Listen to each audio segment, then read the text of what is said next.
Imagine waking up one morning and the sky is the wrong colour. Not storm grey, not overcast, but genuinely disturbingly wrong. The sun is still up there somewhere, but it looks pale and sick, like someone dimmed a light you didn't know had a switch. And then the ash starts falling, not in one place, everywhere. Across thousands of miles, a fine, gritty powder settles on leaves, on water, on skin. Animals go quiet, rivers run grey, and nobody alive has any word for what is happening, because nothing like this has ever happened in any living memory. No story passed down around any fire has ever described anything close to this. That's the question that keeps scientists, archaeologists, and geneticists arguing to this day. Did something like that actually happen? Around 74,000 years ago, a supervolcano beneath what is now Lake Toba in northern Sumatra, Indonesia, erupted with a force so staggering it's genuinely difficult to put into numbers that mean anything. Roughly 2,800 cubic kilometers of material blasted into the atmosphere. To put that in perspective, the 1980 Mount St. Helens eruption, the one that flattened forests across Washington state and made international news, released about 1 cubic kilometer. Toba was thousands of times larger than that. It is, by most measures, the biggest volcanic eruption our species has ever lived through, possibly the biggest in the last 2 million years. And here's where the story gets complicated in exactly the right way. For decades, scientists looked at that eruption and looked at the genetic evidence suggesting modern humans went through a severe population bottleneck around the same time, and they connected the dots. The conclusion seemed almost obvious. Toba erupted. The world went dark, and humanity nearly vanished. It became one of the most dramatic origin stories in all of science. The idea that we are all descendants of a tiny, desperate group of survivors clinging to existence while volcanic winter killed off most of the species. It's a powerful story. It has everything. Catastrophe, survival. The ancestors of every person alive today balanced on the razor's edge of extinction. But here's the thing. The more scientists have dug into the evidence, and I mean literally dug, sifting through ash layers in lake beds, analysing ice cores from Greenland, excavating human campsites buried under centimetres of volcanic dust, the more complicated the picture has become. Some of the evidence supports the dramatic story, some of it pushes back hard, and some of it raises questions nobody has fully answered yet. That's what we're actually going to do in this video. We're not just going to tell you that Toba almost ended humanity because that might be too simple. We're going to follow the ash across continents and see where it went. We're going to look at what the climate records buried in ancient ice actually show. We're going to walk through archaeological sites where people were living before, during and after the eruption and ask what their presence or absence is really telling us. We're going to sit with the genuine uncertainty that real science involves and come out the other side with something more interesting than a tidy answer. Because the truth about Toba, whatever it turns out to be, is not less dramatic for being complicated. It might actually be more remarkable. The question of how humans survived, or how severely they were affected, or whether certain populations made it through almost unchanged while others collapsed entirely. That is a mystery still being actively solved. Papers are still being published. Arguments are still being made. New excavation sites are still turning up evidence that forces researchers to rethink their models. So here's what we know for certain, or at least as certain as geology gets. About 74,000 years ago, a volcano in what is now Indonesia exploded with enough force to change the atmosphere of the entire planet. Ash from that eruption has been found in India, in East Africa, in the deep sediments of the Indian Ocean. The eruption itself left behind a caldera so massive it filled with water and became one of the largest lakes in Southeast Asia. Lake Toba today is around 100 kilometers long and 30 kilometers wide. It sits quietly in the highlands of Sumatra, A beautiful, calm expanse of blue water with no obvious sign that it is, geologically speaking, still a supervolcano. From there, the story fans outward into questions. How much did global temperatures drop? For how long? What happened to the vegetation? What happened to the animals humans depended on? And most importantly, what happened to the humans themselves? That's where we're going, all the way from the moment the eruption began, through the ash clouds and the years of altered climate that followed, to the archaeological traces of people who lived through something we can barely imagine. Before we dive in, I want to know where you are right now. Drop a comment telling me what city you're in and what time it is there, because I genuinely check these and it's one of my favourite things. People watching this at 3 a.m. in Seoul, people having their morning coffee in London, someone's probably in the middle of the night in Buenos Aires. Tell me, it makes the world feel like the connected, improbable thing it is. Which, as it turns out, is exactly what this story is about. Now, let's go to Sumatra. Before we get to the eruption itself, we need to understand the world it erupted into. Because the question of whether Toba nearly ended humanity isn't just about the size of the blast. It's about the people who were already living on extremely thin margins before the first ash cloud ever formed. We're talking about 74,000 years ago, the late Pleistocene. And this was not a stable, comfortable world. The climate of this period was doing what it had been doing for hundreds of thousands of years, cycling violently between cold glacial phases and warmer interglacials, lurching back and forth on timescales of tens of thousands of years. Ice cores drilled from Greenland show us the fingerprints of these swings in extraordinary detail. Oxygen isotope ratios locked into ancient ice layers act like a thermometer for the past, and what they reveal is a climate system that was restless, erratic, and capable of dramatic shifts within just a few centuries. Not geological slow change, fast, destabilizing change that ecosystems and the populations living inside them had to scramble to keep up with. In the period leading up to Toba, conditions were already trending cooler and drier across large parts of Africa and Asia. Grasslands were contracting, forests were shifting, water sources that had been reliable for generations were becoming unpredictable. This matters because these weren't just abstract environmental changes. They were life and death decisions being made by ecosystems every season. Animals follow water and vegetation. Humans follow animals and vegetation. When resources concentrate, populations cluster together. When resources thin out, populations fragment, shrink, and sometimes disappear from entire regions entirely. So where were Homo sapiens in this world? The best current evidence puts our species as already distinctly African. By 74,000 years ago, anatomically modern humans had been walking the African continent for somewhere in the range of 200,000 to 300,000 years, depending on how you interpret the fossil evidence from sites like Jebel Irhoud in Morocco. But they weren't evenly distributed across Africa. They were scattered in clusters, probably following the geography of reliable water and game, concentrated along river systems, coastlines, and the patchwork of savanna and woodland that the fluctuating climate created, and then rearranged on a geological schedule that had no interest in human convenience.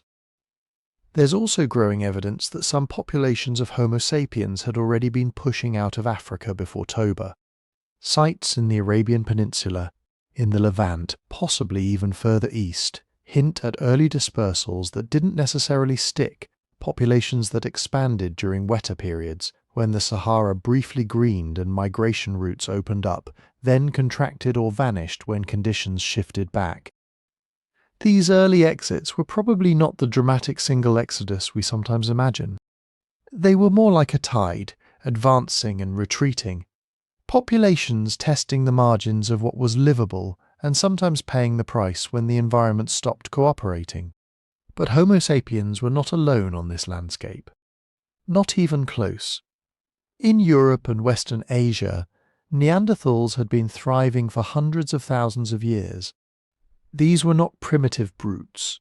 By 74,000 years ago, Neanderthal populations had been adapting to Ice Age Europe through dozens of glacial cycles. They knew their environments the way only deep, multi-generational knowledge can teach you. They made half-did tools, they buried their dead, they hunted large game with strategic coordination. They were a genuine competitor, and as the genetics would later reveal, an occasional partner. Because we know now that modern humans and Neanderthals interbred, non-African people alive today carry somewhere between 1 and 4% Neanderthal DNA, which means that at some point these two populations met and exchanged more than glances. Further east, across the vast terrain of Asia, lived the Denisovans, a group we know almost entirely through their DNA because the fossil record is so sparse. A finger bone, a few teeth, a piece of jaw from a cave in Tibet. But genetics tells us they were widespread, possibly ranging from Siberia all the way down through Southeast Asia, adapting to extraordinarily diverse environments. Tibetan populations today carry a Denisovan gene variant that helps them process oxygen efficiently at high altitude. Filipino populations carry what appears to be a distinct Denisovan ancestry different from other Asian groups. These weren't one homogeneous population. They were, like Homo sapiens, scattered, diverse, living at the edge of different ecological zones. So in the world before Toba, you had at minimum 3 distinct human lineages occupying different parts of the same planet, with overlapping ranges and, in at least some places, direct interaction. And all of them were living in a way that looks, from our current vantage point, genuinely precarious. Think about what survival actually meant at 74,000 years ago. A group of maybe 20 to 40 people moving through a landscape on foot, carrying everything they owned, dependent on hunting animals that could be unpredictable and dangerous, gathering plants that were seasonal and location-specific, maintaining the kind of social cohesion that lets a group make collective decisions without falling apart into conflict. Their safety margin was not measured in weeks of stored food or emergency reserves. It was measured in the knowledge held in the heads of their oldest members, the quality of the territory they happened to occupy, the reliability of their water source through the dry season, and the health of enough adults to perform the work of feeding everyone, including children and the elderly, who couldn't fully feed themselves. What this means is that the mathematics of survival for these populations was deeply non-linear. A group of 30 people doesn't have to lose 30 people to collapse. It might only need to lose 5 or 6 of the most skilled adults, the hunters who knew the good routes, the healers who knew which plants helped with fever, the elders who remembered where the water was in bad years, and suddenly the whole system can fail catastrophically. Small groups have almost no redundancy. Every individual carries knowledge and skills and social relationships that cannot easily be replaced. And across the broader landscape, these small groups were connected, but not tightly. Trade networks existed. We have evidence of materials, ochre, shells, stone for toolmaking, moving across hundreds of kilometers during this period. But the connections were loose enough that a catastrophe striking one region wouldn't automatically be cushioned by support from another. There was no global supply chain. There was no way to radio ahead and warn the next group over that something terrible was coming. This is why a sudden environmental shock could matter in ways that raw population numbers alone don't capture. If anatomically modern humans numbered in the hundreds of thousands across Africa on the eve of Toba, that sounds like a comfortable buffer. But if those hundreds of thousands were spread across millions of square kilometers in small, semi-isolated groups, each one dependent on its local ecosystem, then a disruption that simultaneously degraded ecosystems across an enormous geographic range could cause cascading failures across dozens or hundreds of those groups at once. You don't need to kill every person. You just need to collapse enough local food webs, compromise enough water sources, kill enough of the game herds that specific communities depended on, and the fragmented metapopulation starts losing nodes faster than it can replace them. This is the lens through which we should be watching what Toba was about to do. Not just the spectacle of the eruption itself, but what it was erupting into.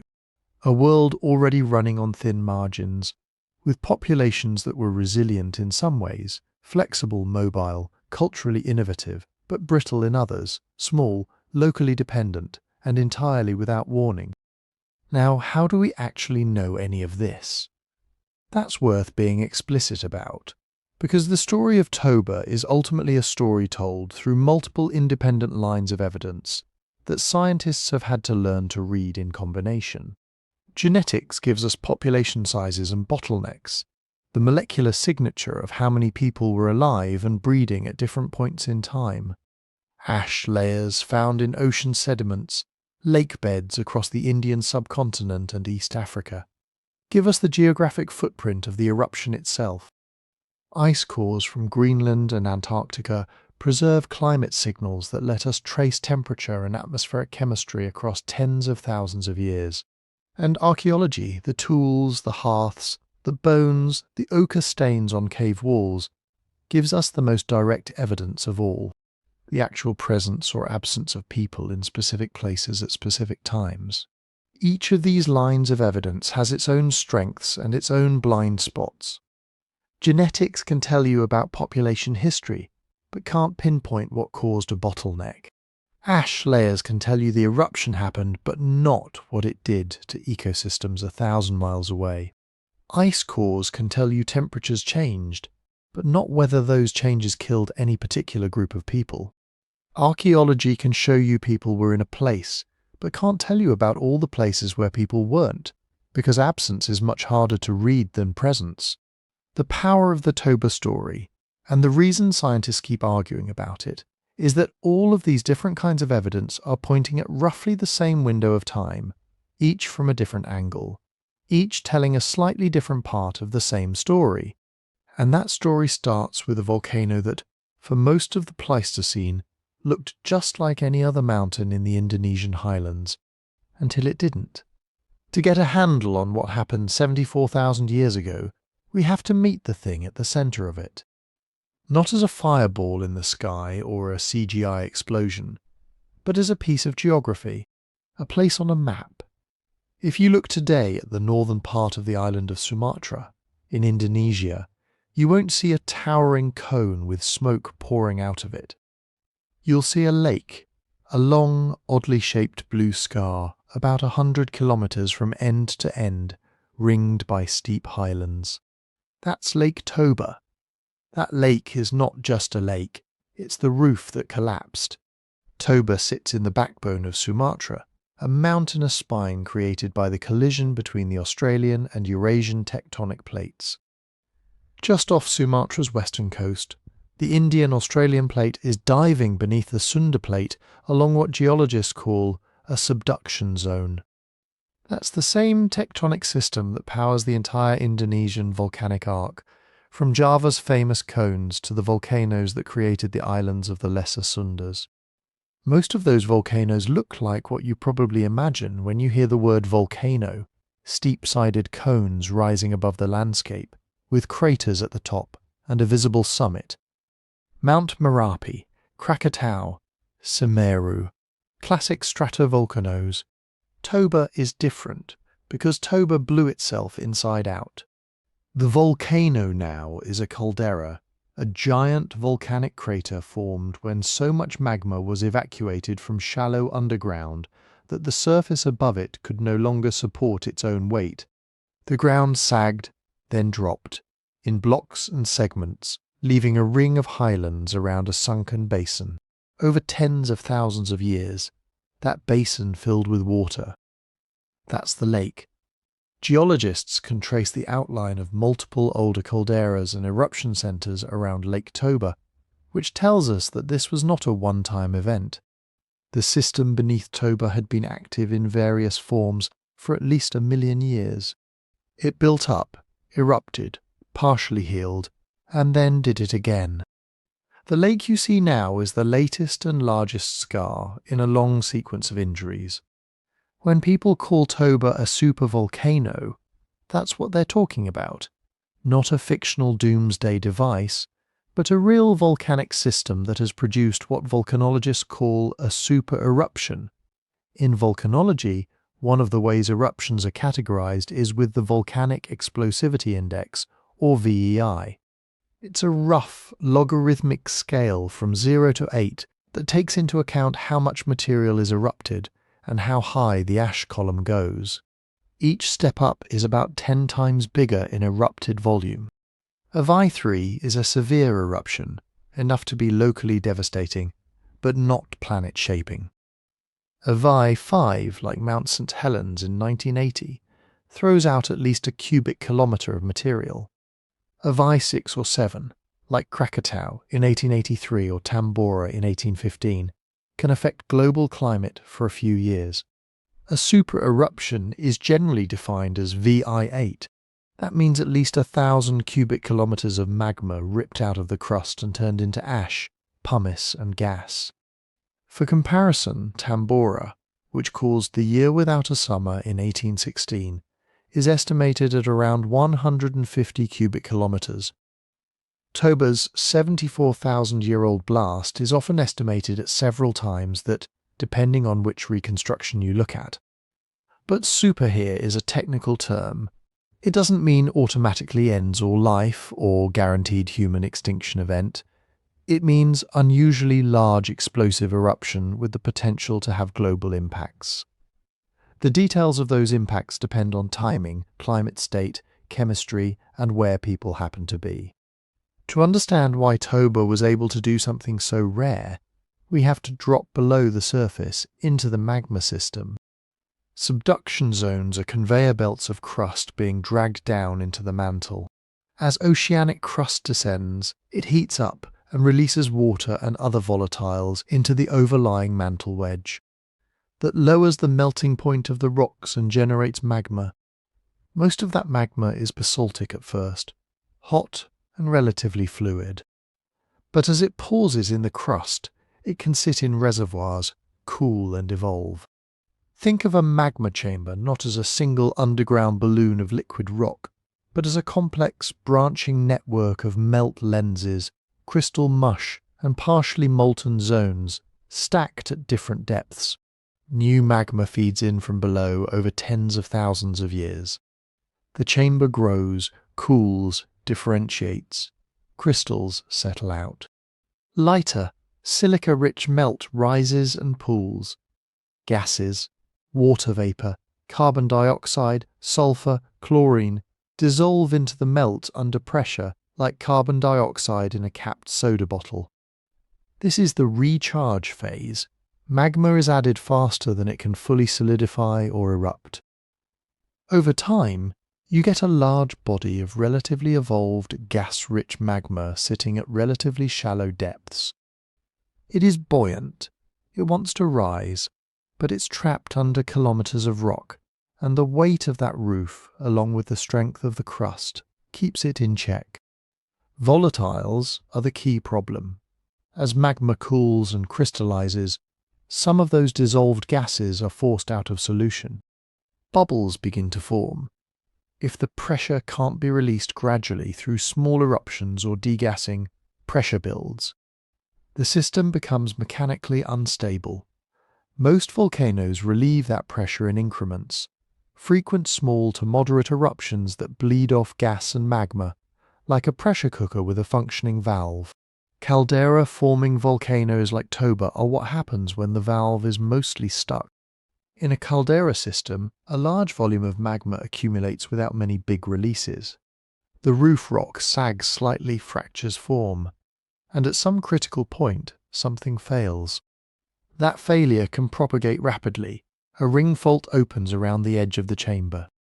Magma finds its way up along that ring, explodes out, and in the process removes support from beneath the overlying rock. Blocks of crust collapse inward. The eruption feeds on its own structural failure, tapping more and more of the chamber, sometimes over days, sometimes over weeks. That's one of the key differences between a typical stratovolcano eruption and a full-scale caldera event. In a classic cone-building eruption, the plumbing is often more focused. Magma rises through a central conduit, erupts from the summit or flanks, and the volcano can continue to stand afterwards, even if it's scarred. In a major caldera eruption, the structure itself is the fuel. The roof collapses, the ground drops by hundreds of meters, and the landscape is permanently remodeled. Instead of a cone, you get a depression large enough to hold a lake the size of a small sea. Now imagine living anywhere near that system 74,000 years ago. What, if anything, would you have noticed before the main event? Modern volcanology can track earthquake swarms, ground deformation, gas emissions, changes in thermal output. We put seismometers and GPS stations around restless volcanoes and watch them breathe. Late Pleistocene humans had none of that, but they did have senses. They had memory. In the run-up to a caldera eruption, there are likely precursors. Rising magma stresses the crust, producing small to moderate earthquakes. Ground may swell over months or years. Hot springs and fumaroles can appear or change. Areas that were safe before might start emitting toxic gases. It's possible that animals would have behaved strangely. Water sources might have warmed, the air might have smelled different. But those signals are not necessarily a clean countdown clock. Volcanoes can have periods of unrest that never culminate in a giant eruption. And at Toba, the scale of the system means some warning signs might have been spread across a very large area and over long timescales. Humans in the region might have noticed that certain places were dangerous, that certain valleys had bad air or rumbling ground, without ever having the concept of this entire mountain range is about to partially collapse. From their perspective, the first truly unmistakable sign would probably have been the eruption itself. When Toba finally failed, the immediate hazards came in two forms that matter enormously for what happened next: pyroclastic flows and ashfall. Pyroclastic flows are one of the most lethal products of explosive volcanism. They're not lava in the movie sense, slow, glowing rivers you can run away from. They're ground-hugging avalanches of ash, pumice, rock fragments and extremely hot gas moving at highway speeds or faster, with temperatures that can exceed 400, 500, even 700 degrees Celsius near the source. They obliterate everything in their path: forests, animals, people. They can travel tens of kilometers from the eruption vents, sometimes more, depending on topography and the energy of the blast. Ashfall is slower but far more widespread.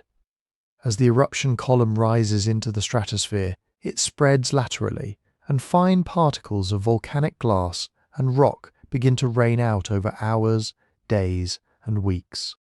Close to the volcano, ash can accumulate in meters, collapsing roofs, burying landscapes, clogging rivers, and destroying vegetation. Hundreds or thousands of kilometers downwind, the ash layer might be only a few centimeters thick, but even that can foul water, choke lungs, and disrupt photosynthesis. Pyroclastic flows draw the kill zone on the local map. Ashfall redraws the conditions of life across continents. When we talk about Toba nearly ending humanity, these are the tools it had to work with. A blast that scoured the immediate region with pyroclastic density currents, and a plume that dusted vast areas of South Asia, the Indian Ocean, and parts of Africa with fine volcanic ash. In the next section, we'll walk through one plausible sequence of how that played out.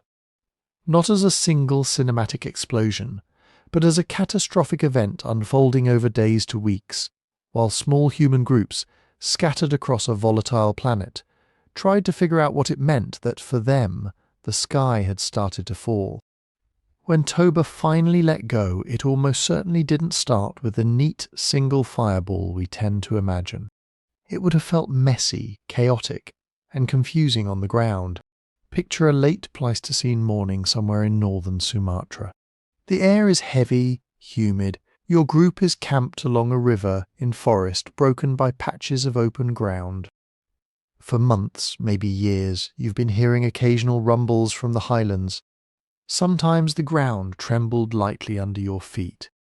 Once, a plume of steam rose in the distance and then faded. You don't know you're standing on the lid of a giant pressurized magma system that has been recharging for tens of thousands of years. You just know that mountains sometimes make noise. The opening act of a caldera eruption is often a series of escalating explosions as magma first reaches the surface along fractures and ring faults. At Toba, that might have meant one part of the landscape suddenly turning violent. First, vents open, not necessarily at the centre, but along that ring where the roof rock is weakest. Ground splits. Jets of superheated gas and fragmented magma blast upward. These are phreatomagmatic explosions, magma flashing water to steam, shattering rock, throwing debris. At human scale, it starts as a distant column of dark material punching into the sky, thunder that doesn't stop, and a wind that seems to blow toward the mountain instead of away from it, as air is sucked into the rising plume. Within minutes to hours, the eruption column is fully established. Magma, now ripped into tiny glass shards, pumice clasts and rock fragments, is driven upward by expanding gas. The column is not a simple pillar, it's a towering, boiling convective system. Hot material rises until it cools enough that its density matches the surrounding atmosphere, then spreads outward, forming the classic umbrella shape you see in eruption diagrams. Estimates for Toba's main phase suggest the column could have reached 30, 40, maybe even 50 kilometers into the atmosphere. That's well into the stratosphere. At those heights, winds can carry ash thousands of kilometers before it ever starts to fall in earnest. As long as that column can support itself, the eruption looks at distance like a vertical wound in the sky. Underneath, though, something worse is beginning, when the column becomes too dense, or when eruption rate pulses upward faster than the atmosphere can buoy it, parts of the column collapse. Instead of rising, material falls back toward the ground in a churning mass. That's how pyroclastic flows are born. On the flanks of Toba, those flows would have looked like walls of dirty grey cloud, hugging the ground, moving with terrifying speed. Not a gentle fog, but a scouring sandblast at oven temperatures, full of rocks, tree trunks, everything it has already torn up. Close to the vents, there is no outrunning this. Within tens of kilometers, maybe more, the zone of total devastation would be drawn in minutes to hours. Forests vaporized or knocked flat, lakes boiled or filled with hot ash in seconds. Any humans, megafauna, or other large animals in that zone simply erased. We know this not because anyone wrote it down, but because that's what pyroclastic density currents do in every large explosive eruption we can study today. At Krakatoa in 1883, flows raced across the sea surface and incinerated people on neighbouring islands. At Mount Pelée in 1902, one flow destroyed the city of Saint-Pierre in less than 2 minutes. Scale those processes up to a caldera like Toba, and the local picture becomes clear. Nothing survives in the immediate catchment. Around the volcano, those flows can stack in thick sheets, tens of meters thick, of welded tuff and ignimbrite. That's the rock record. Frozen avalanches of ash and pumice that blanketed the landscape while the eruption roared on. Farther out, though, it's a different kind of disaster. While the base of the column is feeding pyroclastic flows, the top is doing something else, spreading an umbrella of fine ash across a huge footprint.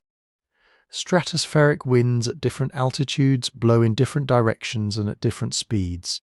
The exact pattern, 74,000 years ago, is something we can only model, not measure, but general circulation models and ash deposits today suggest a plume stretching northwest and west across the Indian Ocean and South Asia, and likely south and southwest as well. Fine ash, particles less than a fraction of a millimetre across, can stay suspended for days to weeks before finally settling out. Coarser ash falls first, closer to the source, blanketing Sumatra and surrounding regions in decimeters to meters of material. Further downwind you might get a few centimeters. Further still, just a dusting that lightly coats leaves, seeps into water and grits between your teeth. From the perspective of a human group hundreds or thousands of kilometers away, the timeline could look like this. Day 1. You notice a strange haze low on the horizon, opposite the usual weather patterns. The sunset is off, redder, more smeared. There's a faint smell in the air, sulphurous and sharp. By night, there may be distant flashes of lightning trapped within the rising plume. In the next days, the ash begins to fall. At first, it's just a soft, almost silent patter on leaves and skin, like ultrafine sand. It gets into eyes and noses. It turns water in small streams cloudy. It hurts to breathe deeply, especially for children, the elderly, anyone with weak lungs. Closer to the source, the timeline compresses.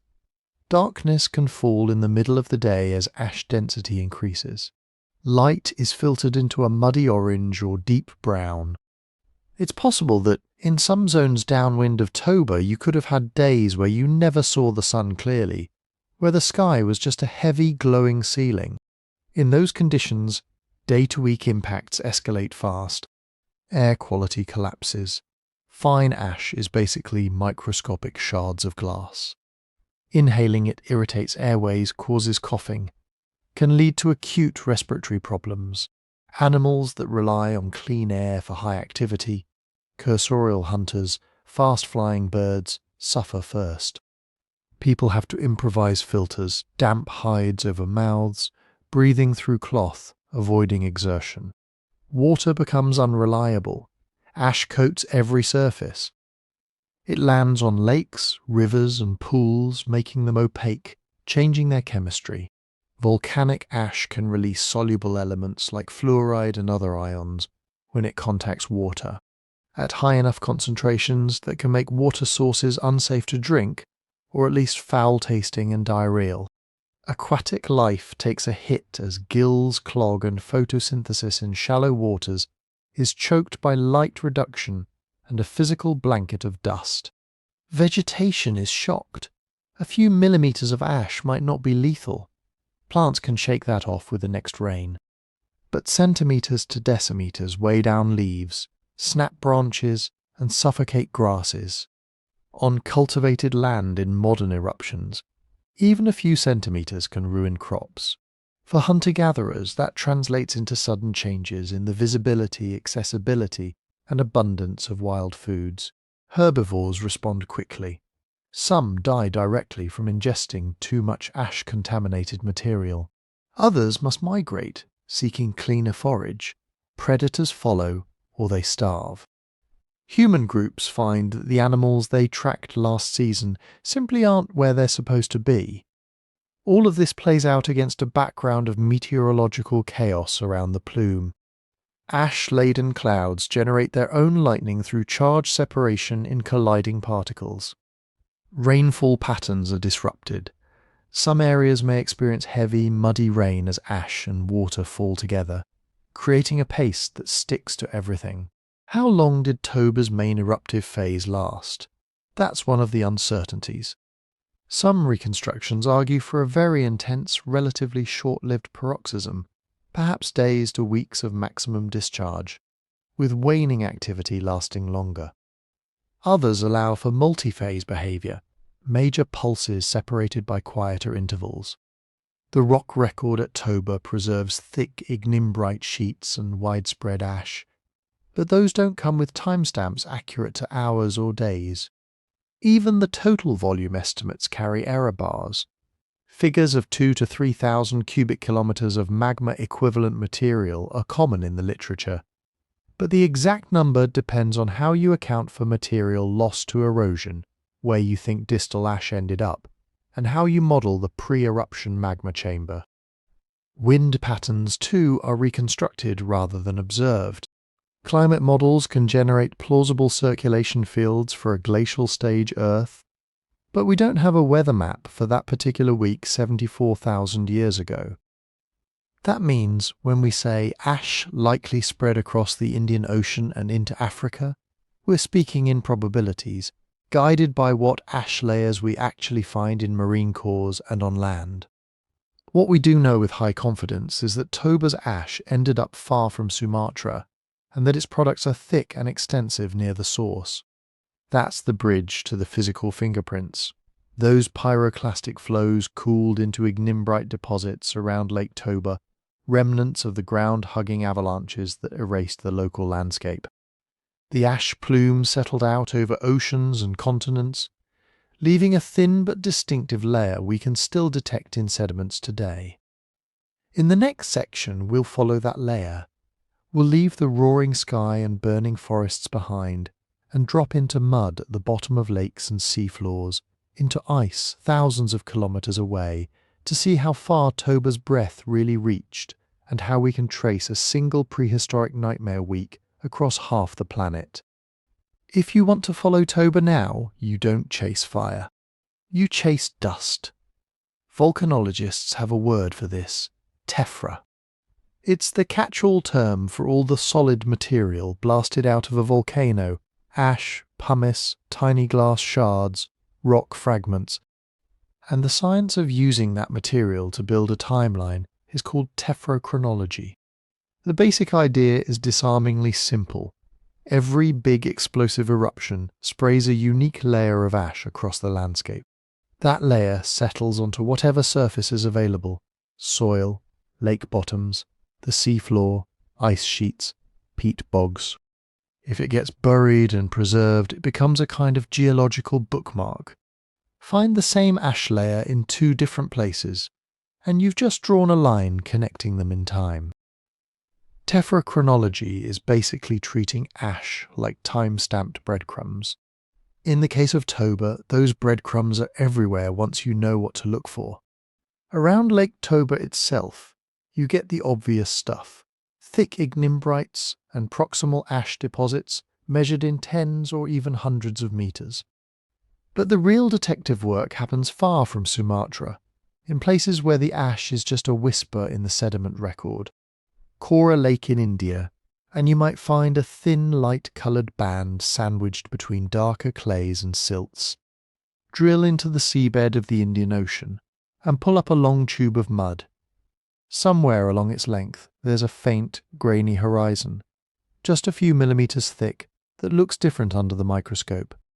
In Kenya or Ethiopia, you dig into ancient soils or lake deposits, and again there's that suspicious, slightly glass-rich layer. Over the past few decades, researchers have reported Toba ash, or what looks like it, across South Asia, in multiple marine cores in the Bay of Bengal and Arabian Sea, in the Indian Ocean as far away as off the coast of East Africa, and at scattered sites on the African continent. There are claims of very fine Toba material in Greenland ice cores as well, though that is more controversial. The pattern that emerges is a long footprint stretching west and northwest from Sumatra, with decreasing thickness as you go. Thick near the source, thinning to centimetres across India, dropping to millimetres or less in the deep ocean. This is exactly what you'd expect from a colossal umbrella cloud blowing ash downwind over days to weeks. But here's the catch. Ash from different eruptions can look very similar to the naked eye. You can't just see a pale layer in a core and declare Toba by gut feeling. You need a way to prove its origin. That's where geochemical fingerprints come in.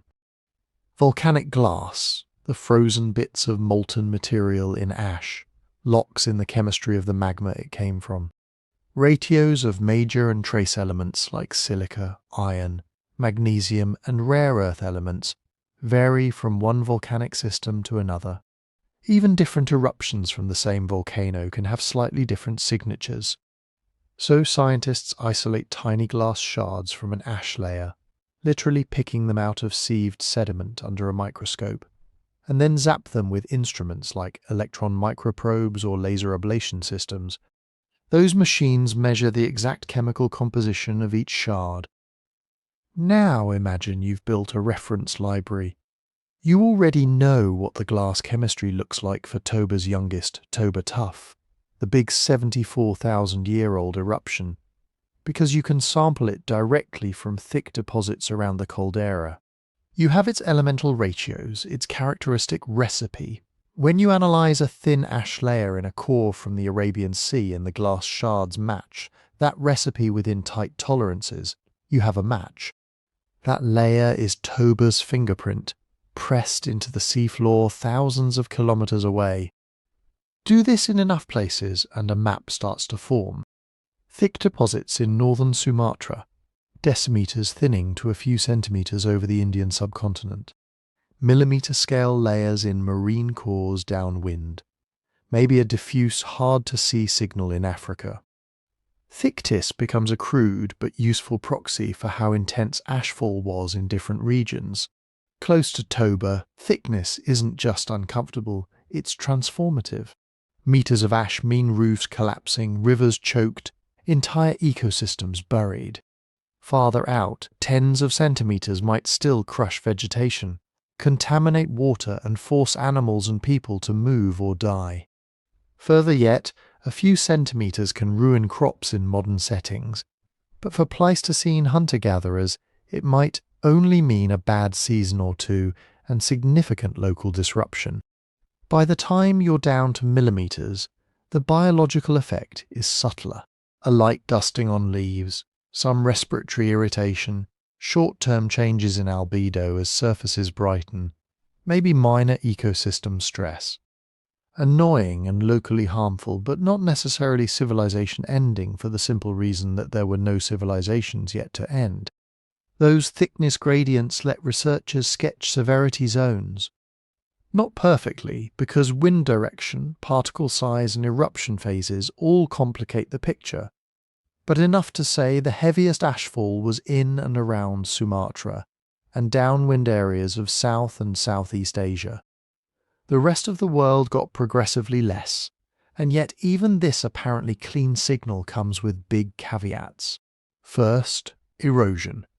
Ash that falls on a mountain slope during an eruption might look thick at first, but over the following centuries, rain and gravity can strip it away, washing it into valleys, rivers, and eventually the sea. What started as a continuous blanket becomes a patchy, reworked mess. When you come back 74,000 years later and take a core, you're seeing the survivors of that process, not the original distribution.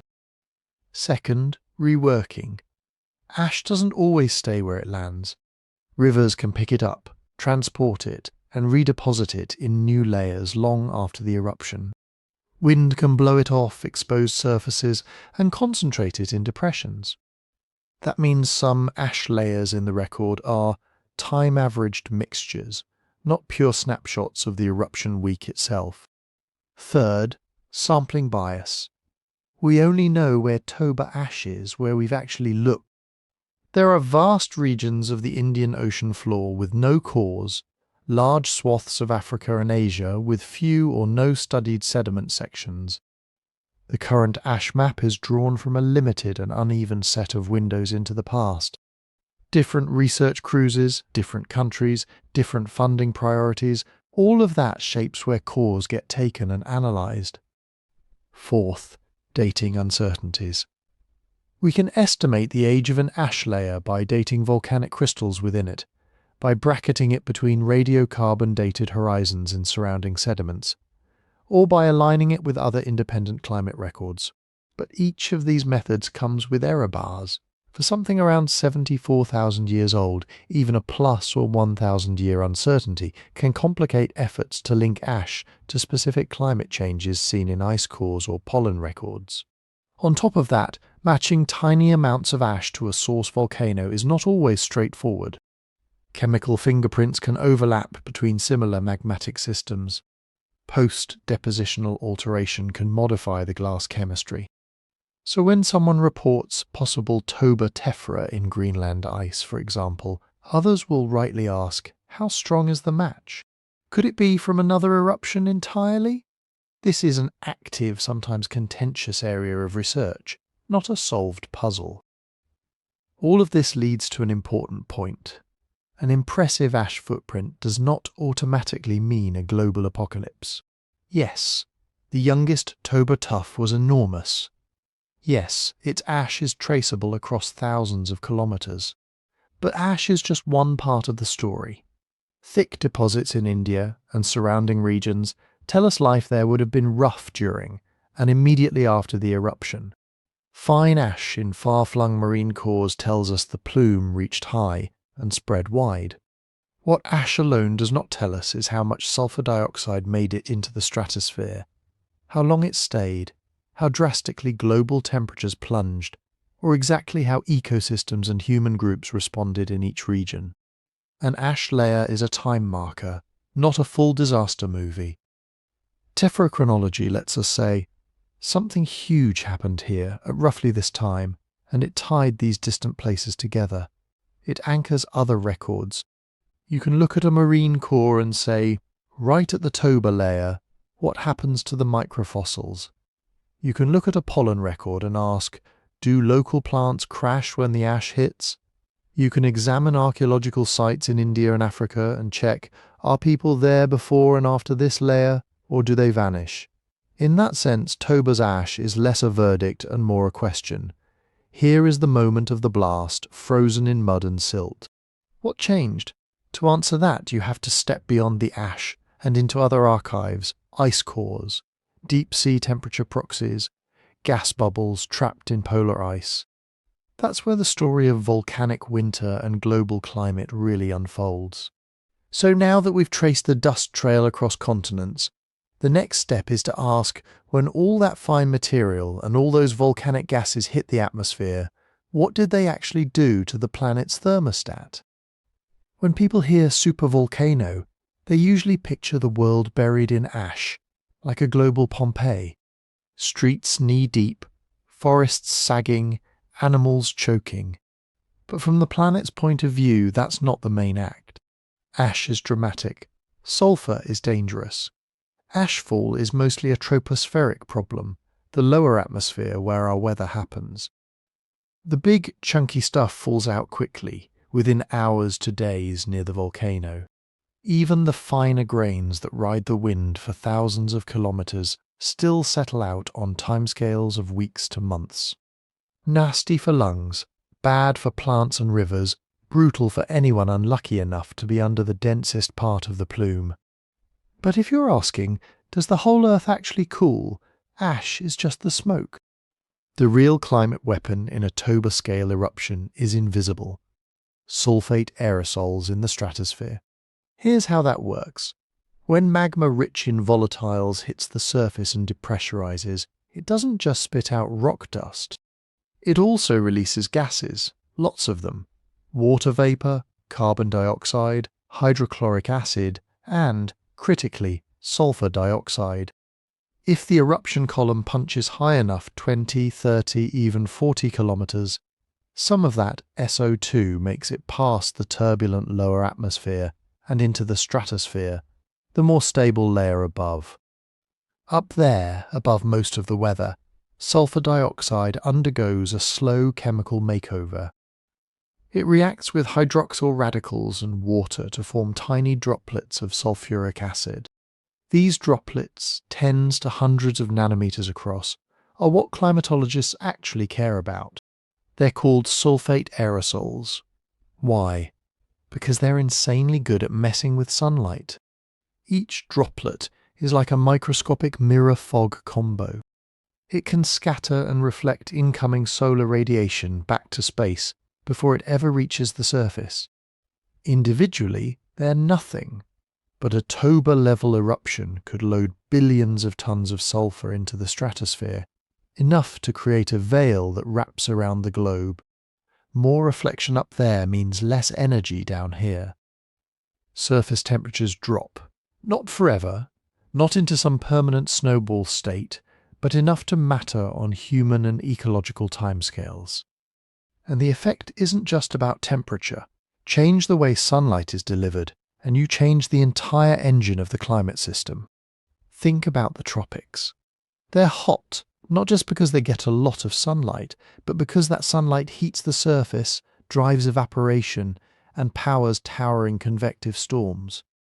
Those storms are the starting point for global circulation patterns. Hadley cells, trade winds, monsoons. Dim the tropical sun, and you don't just make it cooler. You tamper with the heartbeat of the atmosphere. Models of large eruptions, scaled up to something in Toba's range, tend to agree on a few broad patterns: surface cooling, especially over land. Oceans have high heat capacity and respond more slowly. Continents feel it first and strongest. Weakened monsoons.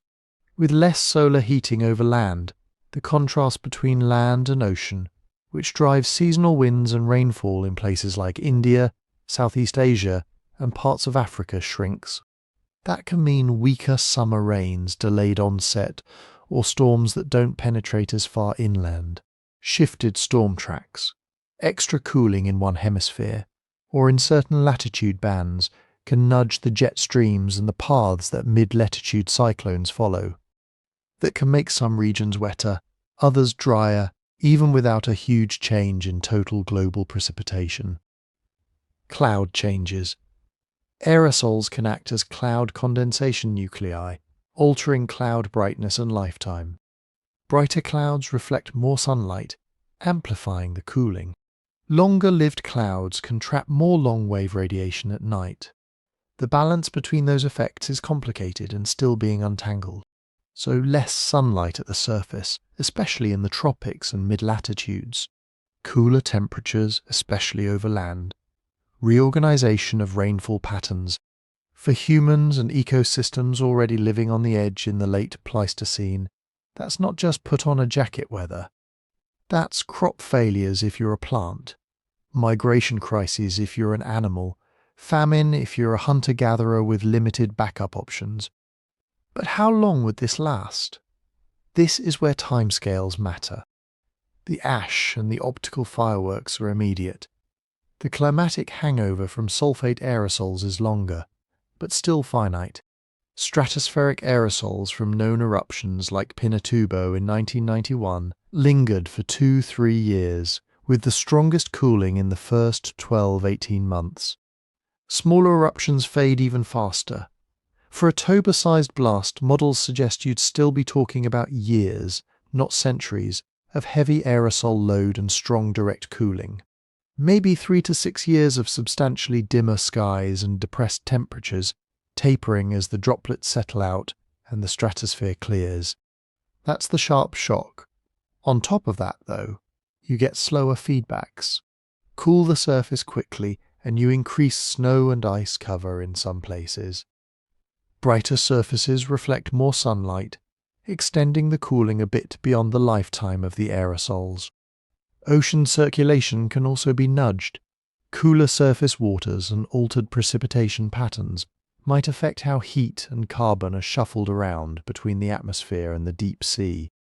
Those feedbacks are where the few years can blur into a decade or two of weird climate, even after the sky has largely cleared. Not necessarily a permanent state change, but a shove to a system that was already wobbling on glacial-interglacial timescales. The uncomfortable truth is that we don't have a neat, well-tested playbook for something exactly Toba's size. No eruption in the era of satellites and global monitoring has been anywhere close. So climate scientists do what they usually do when they can't run an experiment on the real planet. They turn to models. Take the physics and chemistry we think we understand, radiation transfer, fluid dynamics, aerosol microphysics, ocean mixing, encode them in a climate model, and then inject a massive sulfur pulse into the simulated stratosphere. Let it run for a few decades and see what happens. These experiments can tell us a lot about direction and relative magnitude. They capture the big picture. Yes, large sulfur injections cool the surface. Yes, tropical land masses and monsoon systems are especially vulnerable. Yes, high latitudes can see amplified changes through snow-ice feedbacks. But they're not crystal balls. For one thing, we don't actually know how much sulfur Toba released. Estimates vary by an order of magnitude. Double the sulfur, and you don't just double the effect. You may change how aerosols clump, how they interact with radiation, how long they persist. Many models were originally tuned for volcanic events like Pinatubo, not for a blast 10, 50 or 100 times larger. Then there's the background state. The climate 74,000 years ago was not today's climate. Ice sheets were larger. Greenhouse gas concentrations were lower. The seasonal cycle of sea ice, the structure of the ocean's thermocline, even the vegetation cover on continents, all of that changes how an aerosol veil plays out in practice. Some models try to approximate that Pleistocene background. Others don't. The results can differ. And finally, resolution. Global models still operate on grid cells that may be tens or hundreds of kilometers wide. That's fine for jet streams, terrible for local rainfall, cloud microstructure, and the fine-scale processes that really matter to plants and people on the ground. A model can say South Asia gets drier on average, while some valleys might actually see more rain as storm tracks shift, and others might turn into death traps of drought and cold.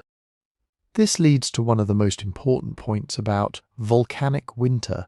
It's never uniform. You can't just subtract 3 degrees Celsius from every point on the map and call it a day. Some regions might see average cooling of 5 or 6 degrees, others maybe 1 or 2. Winters could become brutally cold in certain continental interiors, while coastal regions see more modest changes. Some areas might get hammered by failed monsoons and multi-year droughts, while others end up slightly wetter as storm belts migrate. Aerosols don't just dim the planet evenly, they shift gradients, temperature differences between equator and pole, between land and sea. And it's those gradients that steer winds and shape rainfall. So in a Toba-perturbed world you could easily have South Asia with cooler temperatures and sharply weakened summer monsoon rains, stressing vegetation and any human groups relying on seasonal water. Parts of East Africa experiencing altered rainfall timing, perhaps shorter, sharper wet seasons and longer drier intervals in between. Mid-latitude storm tracks in the northern hemisphere sliding southward, making some Mediterranean-like regions wetter and pushing drought into areas that used to receive reliable winter rains. Even within a single region, the experience would vary. High plateaus versus coastlines, windward versus leeward slopes, zones downwind of large lakes or ice sheets, all could respond differently to the same global aerosol veil. For modern humans with global trade, that kind of patchwork is a complex challenge. For scattered bands of Pleistocene hunter-gatherers, it could be the difference between a survivable shock and total local collapse. All of this circles back to the key question haunting Toba research. Was the eruption a short, sharp climate slap layered on top of an already cold world, or did it help push the system into a deeper, longer-lasting chill? We know that, around the time of Toba, the planet was already entering or sitting in a stadial, a colder phase within the broader glacial cycle. Ice cores and marine records show that the climate system in this era was jumpy, prone to abrupt swings even without supervolcanoes. In that context, Toba might have been an amplifier rather than an initiator, a massive sulfur pulse that deepened an existing cool episode, made it last a bit longer, or changed its regional expression. Or maybe its global imprint was surprisingly modest, a few years to a decade of notable anomalies, strong near the source regions, fading into the noisy background of Pleistocene climate farther away. The only way to move beyond speculation is to look for the signal in independent archives, ice cores, marine sediments, fossil communities, even microscopic shells that record ocean temperatures in their chemistry. We've sketched the physics of what a volcanic winter could do. Next, we have to ask the planet itself. When Toba blew, what actually happened in the ice and the sea? If you want to know what really happened after Toba, you don't start with myths or even with human bones. You start with frozen air and dead plankton. Let's begin with the ice. High up in Antarctica and Greenland, snowfall stacks year after year, century after century, like pages in a planetary diary. Each winter's snow traps tiny bubbles of the atmosphere, specks of dust, and crucially for volcano hunters, traces of sulfur. When a big eruption injects sulfur dioxide into the stratosphere, it eventually comes back down as sulfuric acid, washed out of the sky, and locked into snow and ice. In an ice core that shows up as a sulfate spike, a sudden jump in acidity relative to the background. In principle, a supervolcano like Toba should leave a monster spike. Something you could point to and say, yeah, that's the week the sky turned strange. In practice, it's messier. First, not all ice cores are created equal. Greenland sits under the influence of the North Atlantic storm track. It's great for capturing eruptions in the northern hemisphere. Antarctica is better for big tropical eruptions that spread aerosols more globally. Core resolution also matters. Some sections preserve annual layers like tree rings, others smear decades together. When researchers went hunting in those cores around the 74,000-year mark, they did find sulfate peaks, plural, episodes of elevated volcanic fallout consistent with one or more substantial eruptions. Some temperature proxies in the ice, like ratios of heavy to light oxygen isotopes, hint at cooler conditions during and after those peaks. That fits the basic volcanic winter story. But there's no single universally agreed, screaming loud Toba spike that stands out above everything else in the last 100,000 years. Depending on which core you look at, you see a pronounced sulfate increase around the right age, but not clearly larger than other big eruptions, or multiple spikes within a few centuries, any one of which could be Toba or none, or subtle signals in acidity with no dramatic isotope shift. On top of that, dating those layers precisely is hard. Closer to the present, we can cross-check volcanic layers with historically recorded eruptions or with known wiggles in solar activity. By 74,000 years ago, you're leaning on flow models of how ice deforms, assumptions about how much snow fell per year, and alignment with other climate events that are themselves uncertain. Shift the age model by a little 500 years here, 1,000 there, and your Toba spike may no longer line up with the ash in the geological record, or with ocean changes. Suddenly, you're not sure if you found Toba at all, or just some other anonymous big volcano. So we turn to a different archive, the bottom of the sea. Every year, in vast swaths of the ocean, tiny organisms live, die, and sink. Their remains settle into thin layers of mud on the seafloor, mixed with dust and volcanic ash. Over tens of thousands of years, that mud compresses into a layered record, a slow-motion film of temperature, productivity, and chaos. Marine sediments give us several key tools. One is temperature proxies. Many plankton, especially foraminifera, those little shelled protists you never see but that quietly dominate ocean records, build their shells from calcium carbonate. The ratio of oxygen isotopes in those shells depends partly on the temperature of the water they grew in. Warmer water, one ratio. Colder water, another. Measure enough shells through a core and you can reconstruct how sea surface temperatures changed over time. Another is productivity, the amount and type of organic matter in a sediment layer, plus the species mix of microfossils, can tell you whether the surface ocean was booming with life or relatively barren. Volcanic aerosols can change that by altering sunlight, nutrient delivery, and mixing. Then there's ash itself. Toba didn't just send fumes into the sky. It hurled out physical glass shards that drifted and settled on the ocean. Those shards, tephra, have a specific chemical fingerprint. Find that same fingerprint in multiple cores, and you've found the ash layer that marks the eruption. In Indian Ocean cores, especially those downwind of Sumatra, you do see a distinct Toba ash horizon. Under a microscope, you can actually pick out the little bits of volcanic glass. Chemically, they match the Toba deposits on land. Stratigraphically, they sit in the right place for an eruption roughly 74,000 years ago. That's our anchor, a physical, datable event preserved in mud. Now, what happens to the ocean right above that layer? In some cores, there's evidence of cooling after the ash. Foraminifera isotopes suggest sea surface temperatures dropped by a couple of degrees. In others, the shift is modest or hard to distinguish from the background sawtooth pattern of the Ice Age. Productivity tells a similarly complicated story. In certain regions of the Indian Ocean, the sediment above the Toba layer shows changes in the amount and type of organic carbon, hinting at stress in surface ecosystems, possibly fewer plankton, or a shift in which species dominated. In other areas, there's no dramatic crash, just business as usual in a glacial ocean already prone to swings.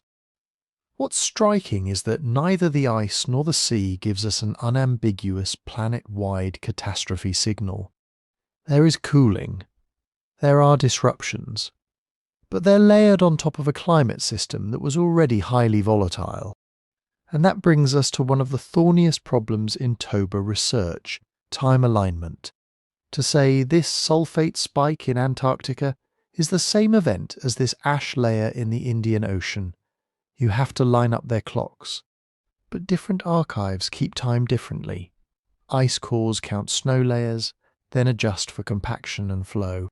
Marine sediments use a combination of radiometric dating, orbital tuning, that is, matching patterns in the core to known cycles in Earth's orbit, and correlation to global signals like shifts in oxygen, isotopes. Each method has uncertainties. Stack them together, and you can easily be off by hundreds to a couple of thousand years 74,000 years ago. So, when one study says, we see a cold snap exactly at Toba, another might find that same snap a bit earlier or later relative to their ash horizon. Some researchers argue that Toba coincides with a broader stadial, a cold phase that was already underway. Others think the eruption may have helped trigger or deepen that stadial. A few suggest the timing doesn't quite match, and that the big climate change events in the cores are mostly internal Ice Age dynamics, with Toba just riding along. The disagreement isn't because people can't read graphs. It's because the climate record at that timescale is fuzzy, and Toba is embedded in a naturally noisy system. And that noise matters. The last glacial period wasn't a static, deep freeze. It was punctuated by abrupt Dansgaard-Eschger events in the North Atlantic region, rapid warmings and coolings over centuries, plus Heinrich events where armadas of icebergs freshened the ocean. Temperatures in Greenland could jump or plunge by 5-10 degrees in what, geologically speaking, is the blink of an eye. Against that background, a volcanic cooling of, say, 2-4 degrees for a few years to decades can be hard to tease out, especially once you're averaging data over multi-decadal layers of mud or compressed snow. The signal blurs into the baseline variability. This is where interpretation becomes as important as measurement. If you go into the data expecting Toba to be a civilization-ending event, you may emphasize every cooling wiggle and productivity dip around 74,000 years ago as evidence of catastrophe. A sulfate spike here, a brief temperature drop there, stitch them together, and you get a story of a volcanic winter that nearly erased our species. If, on the other hand, you approach the same records with the hypothesis that glacial climate was dominated by internal ocean ice dynamics, you might see Toba as a relatively modest perturbation, noticeable, but not the main driver. The ash layer becomes a useful time marker, not a smoking gun. The raw proxies don't give you a narrated answer. They give you patterns, spikes, steps, plateaus. Humans add the verbs caused, triggered, amplified, and those verbs depend on how you frame the system. What do most researchers agree on so far? There's broad support for some kind of notable cooling and climate disruption in the wake of Toba, especially in regions close to the eruption and possibly across much of the tropics. The existence of Toba ash in ocean cores, paired with changes in temperature proxies and productivity in some basins, suggests the eruption was not climatically invisible. At the same time, the ice and marine records don't show a clean, globally synchronous, multi-century deep freeze that can only be explained by Toba. Instead, they show a complex interplay, a super-eruption erupting into an already unstable Ice Age atmosphere-ocean system, nudging it in ways that are distinguishable in some proxies, arguable in others, and lost in the noise in many. So, when you hear someone say, "The ice cores prove Toba nearly wiped us out," or, conversely, "The sediments prove Toba did almost nothing," what you're really hearing is a choice about which parts of a messy, ambiguous record to emphasize. The reality written in the ice and the sea is subtler. It looks like a large volcanic insult layered onto a climate that was already twitchy, producing a patchwork of regional responses rather than a single monotonic global catastrophe. And that matters enormously when we shift from rocks and bubbles back to people. Because the difference between instant global winter and intense but uneven regional shocks changes what kind of human story is even plausible. Did Toba strand our ancestors in just a few shrinking refuges, clinging to life under a sunless sky? Or did it create a world where some regions were hammered while others remained marginally stable, harsh, but survivable for small, flexible bands of hunter-gatherers? To answer that, we have to leave the cores and the mud and look at what actually happened on land. The plants that grew back, the animals that moved, and the humans who tried to navigate this shattered landscape. That's where we're headed next. To understand what that shattered landscape looked like, you have to start with the quietest victims, the plants. When Toba blew, it didn't just send ash neatly into the upper atmosphere to play around with sunlight.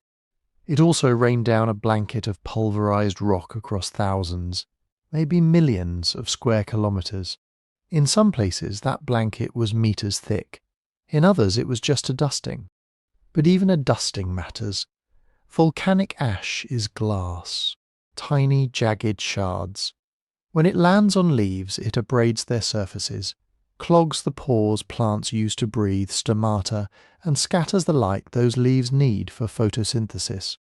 Imagine trying to sunbathe under a layer of shattered window pane. In the heaviest fallout zones near Sumatra, forests may have been physically crushed, branches snapped under the weight, leaves smothered, seedlings buried. Thick ash can form a crust when it gets wet, sealing off the soil and suffocating roots. In those areas, the initial impact on vegetation could have been almost total. A switch flipped from green to grey. Farther away, where ash fell in millimeters instead of meters, the effects would have been subtler but still serious. Leaves coated, photosynthesis reduced, growth slowed. In dry regions, wind could keep ash recirculating, blasting and reblasting foliage for months. Some plants would survive, but they'd be stressed, less productive, and more vulnerable to cold snaps brought on by volcanic winter. Then there's the soil. Ash isn't just a physical irritant. Chemically, it's a cocktail. Fresh volcanic glass can be rich in nutrients, especially when it starts to weather. Over decades to centuries, ash can actually create extraordinarily fertile soils. That's why people like living around volcanoes today. But in the short term, that chemistry can be a shock. Ash can change soil pH. It can bind water differently, making soils temporarily hydrophobic, or conversely, prone to waterlogging. It can alter how minerals like phosphorus and potassium move through the ground. Certain plants might be able to exploit this quickly. Others could struggle until the microbial communities and root networks that manage nutrient flow rebuild themselves. Combine that with cooler, dimmer conditions from stratospheric aerosols, and you don't just get less plant growth. You get a rearrangement of which plants grow where and how fast they come back. Grasslands might brown out and retreat. Forest edges might die back, opening up new clearings. Shade-loving species could fail while opportunistic pioneers, fast-growing herbs, shrubs, fire-tolerant grasses rush into the gaps whenever conditions allow. For the animals that depended on those plants, this wasn't a botanical curiosity. It was a survival crisis. Start with the herbivores. Big plant eaters, deer, antelope, elephants, rhinos, the Ice Age megafauna of Asia, are basically walking bags of grass and leaves. They need a lot of biomass every day. When the ash fell thick, their food either disappeared or turned into something their guts couldn't handle. Fresh ash on grass can abrade teeth, cause respiratory irritation, and make grazing literally painful. Leaves clogged with fine particles are harder to digest. If the plants themselves are stunted or dying back because of reduced sunlight and cold, the net effect is a sharp drop in edible, nutritious forage. Some herbivores can migrate. They can walk away from the worst zones, following surviving green corridors along rivers or coastlines. Others are tied to particular habitats, specialists that need a certain type of forest or a specific mix of plants. Those specialists are the ones that tend to get hammered in rapid environmental shifts. You'd likely see population crashes among large, slow-breeding animals first. Fewer calves, higher juvenile mortality, weakened adults struggling through harsher winters, or lean dry seasons. Smaller, more generalist herbivores, rodents, rabbits, some antelope might weather the storm better, switching diets, hiding in microhabitats where ash accumulates less, breeding quickly when conditions rebound. Whatever happened to the plant eaters immediately echoed up the food chain. Predators don't eat grass, they eat grass wrapped in muscle. If herds thin out, carnivores have to expand their ranges, hunt more often, or change what they're willing to kill. Big cats, wild dogs, hyenas, early human hunters, anything at the top of the food web finds itself competing harder for fewer prey animals. That competition doesn't just mean starvation, it can mean conflict. Packs overlapping territories more often. Predators pushed into marginal habitats they normally avoid. Increased scavenging on carcasses of animals killed not by teeth, but by cold, hunger, or ash-related respiratory problems.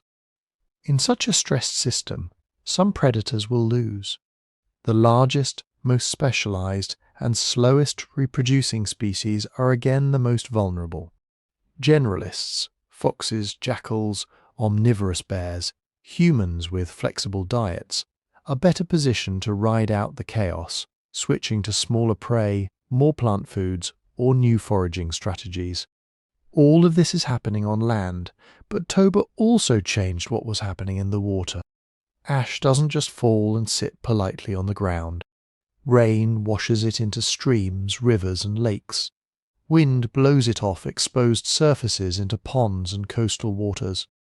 In aquatic systems, a sudden influx of fine particles can be devastating.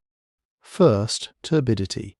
Cloudy water means less light, reaching submerged plants and algae. Photosynthetic organisms slow down or die back, cutting primary production at the base of aquatic food webs. In shallow lakes and rivers already under Ice Age stress, that's a serious blow.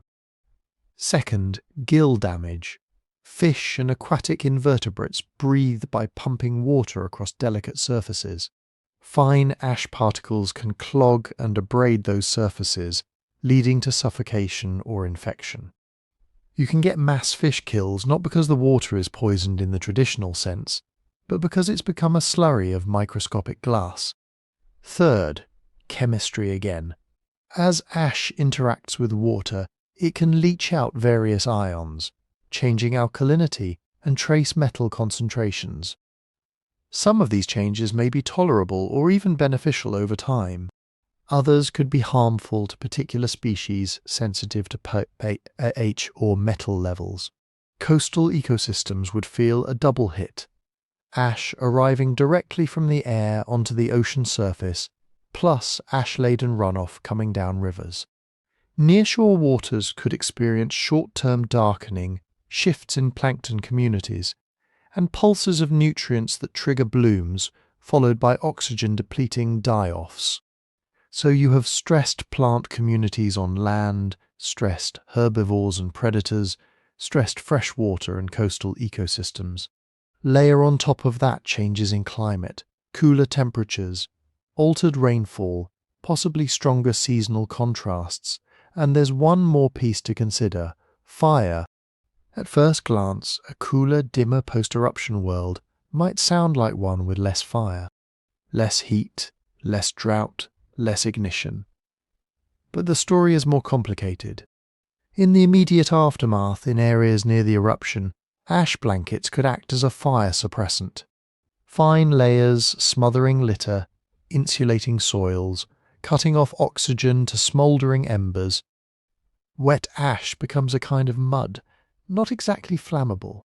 But as vegetation dies back from cold stress and shade, you accumulate dead biomass, standing dead trees, withered shrubs, dry grasses in regions where the climate rebounds toward drier conditions after the aerosol veil thins. Once that dead fuel dries, any ignition, lightning, volcanic activity, even human fire use can lead to intense burns. Climate shifts can also move storm tracks. Some regions might see more lightning or more pronounced wet-dry cycles, both of which tend to increase fire activity. Others might become persistently wetter, pushing them toward lower fire frequencies but potentially favouring different vegetation types. Over decades, this can flip fire regimes. Landscapes that used to burn lightly and often might start experiencing rare but catastrophic crown fires. Forests might transition to more fire-adapted woodlands or grasslands. In turn, that reshapes the habitats available for everything from insects to large mammals. Not every place responds the same way, though, and this is where the idea of refugia becomes critical. A refugium is a pocket of relative stability, a place where, despite regional chaos, conditions stay just good enough for ecosystems to hang on. After Toba, refugia might have been valleys sheltered from the heaviest ash falls, windward slopes that kept enough moisture and sunlight to support persistent vegetation, deep lakes where ash settled quickly, leaving clearer upper waters, coastal zones where oceanic influence buffered temperature swings and kept plant communities productive. In those pockets, plant communities wouldn't have been unscathed, but they could rebound faster. Surviving trees seed adjacent cleared areas. Root systems resprout once ash crusts break and soils stabilize.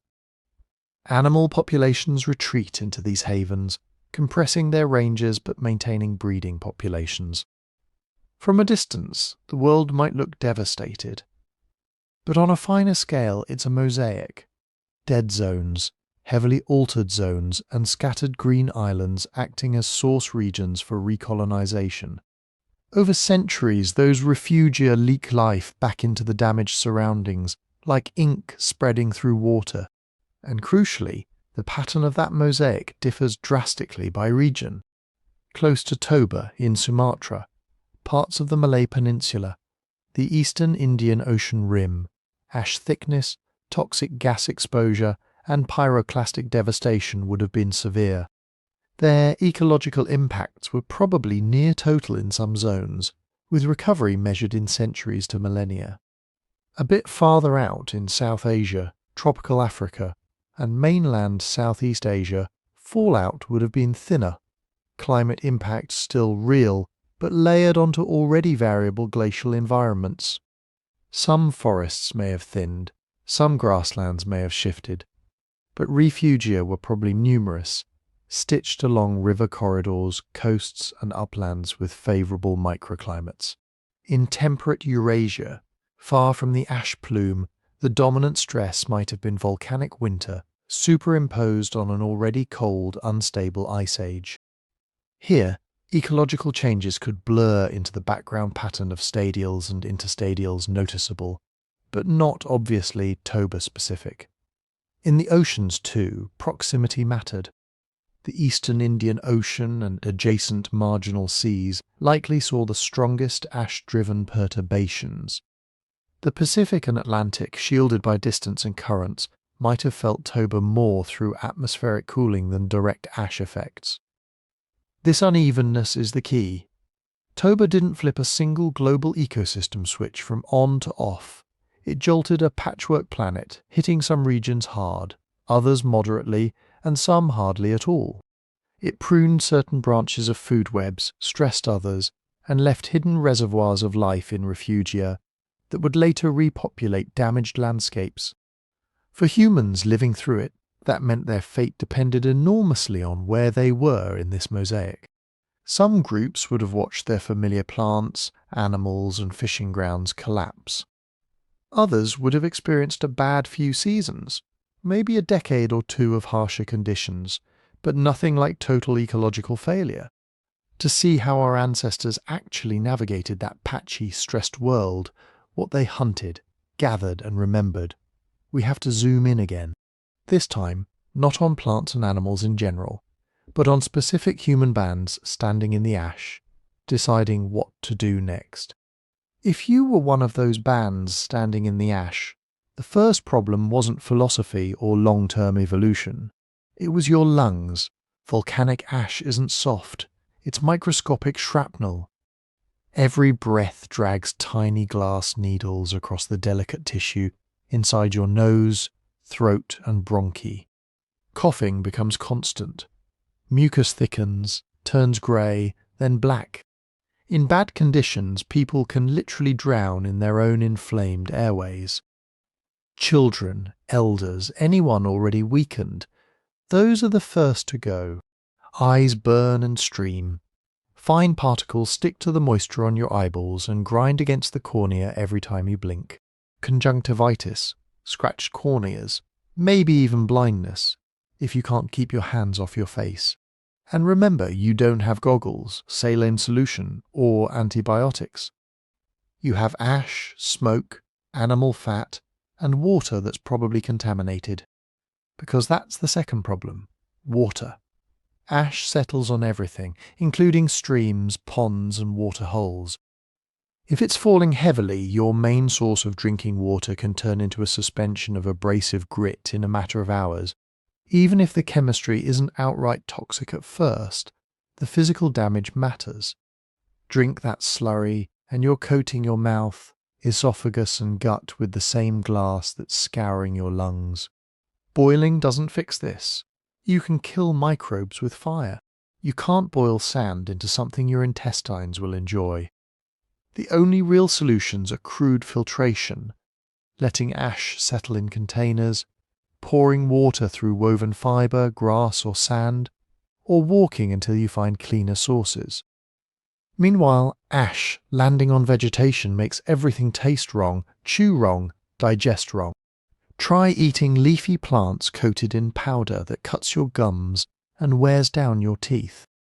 Try grinding gritty seeds with stone tools, then chewing bread or porridge that's basically edible sandpaper. All of this is happening while the sky is dimmer, the air colder, the animals thinner, and familiar landmarks blurred under a grey coat. This is the context in which your band has to make the most important decision of its existence: stay or move. On the surface, moving seems obvious. If the air burns and the water hurts, you walk. But mobility is a gamble with rules that aren't obvious until you lose. Staying put has advantages. You know the terrain. You know which caves stay dry, which rock overhangs catch the morning sun, which springs emerge from ash-sheltered slopes. You may have caches of stone, wood, or even stored food hidden in places only your group remembers. If the ashfall is a pulse, a few bad days or weeks that then calm down, sheltering in place might be safer than stumbling blind through a world where every step can twist an ankle or break a leg on rock you can't see. Injury in this context is a death sentence, not just for you, but maybe for the child you carry or the partner who depends on your hunting. But if you're near the eruption or under one of the heavier lobes of the ash plume, staying is just slow suffocation. The risks climb with every millimetre of ash. Roofs of brush shelters collapse. Fires smother. Grazers disappear. Water sources turn into mud pits and then dry out. In those zones, only movement offers a chance. The catch is, move where? If you have knowledge of the wider landscape, memories of relatives 2 days' walk downstream, rumours of no ash beyond the range of low hills, stories traded at seasonal meeting grounds, you have options. You can try to angle your escape along river corridors where ash is thinner, or toward coasts where winds blow much of the fallout inland. If you don't have that information, you're wandering in a grey maze. Go the wrong way, and you might walk deeper under the plume into thicker ash, into zones where herbivores have already died out and predators are starving. And you're not alone.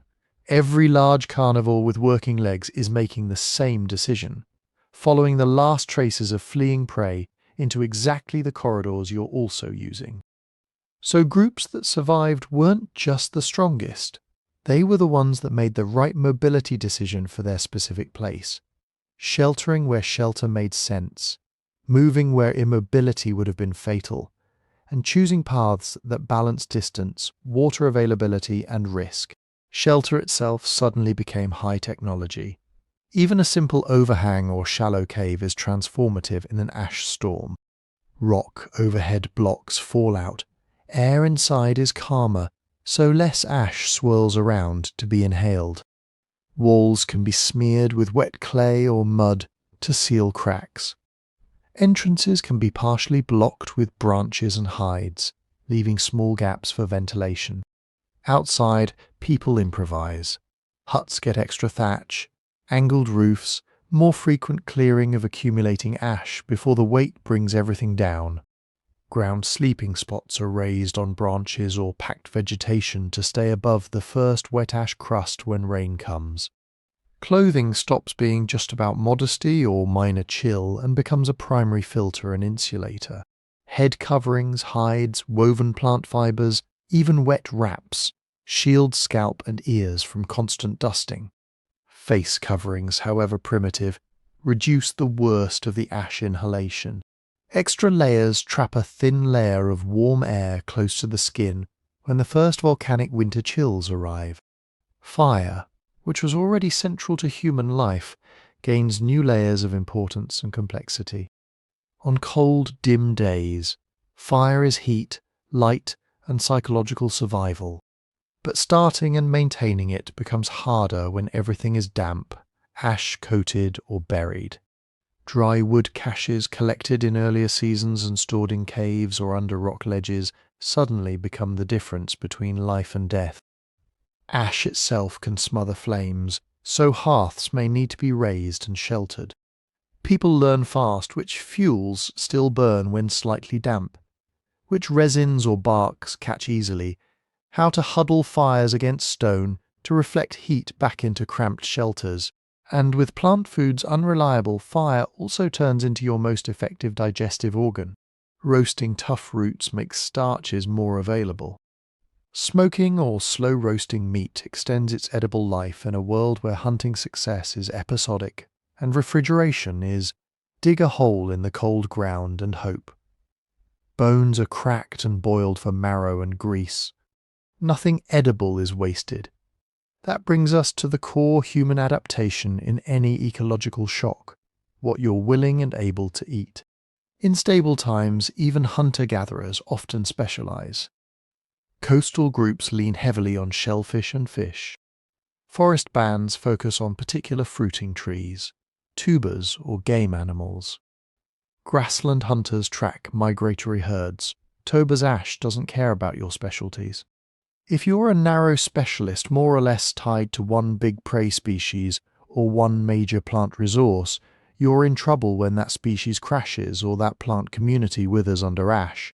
If you've built your tools, knowledge, and social routines around stalking a particular antelope along specific routes, you may not have the mental or material flexibility to pivot when those routes vanish under grey dust.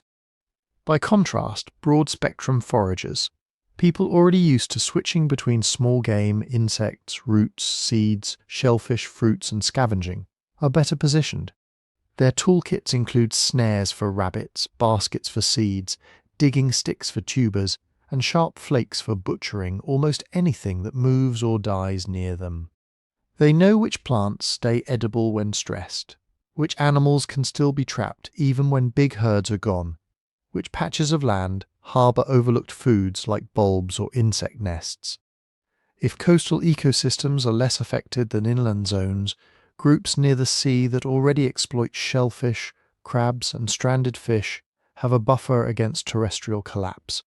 Archaeology from around this period in several regions hints at exactly this kind of flexibility. An increased reliance on small, fast-reproducing animals and a wide range of plant foods when environments become unstable. It's not proof of Toba survival strategy specifically, but it fits the logic. In crisis, generalists win more often. Flexibility isn't just about what you carry in your hands.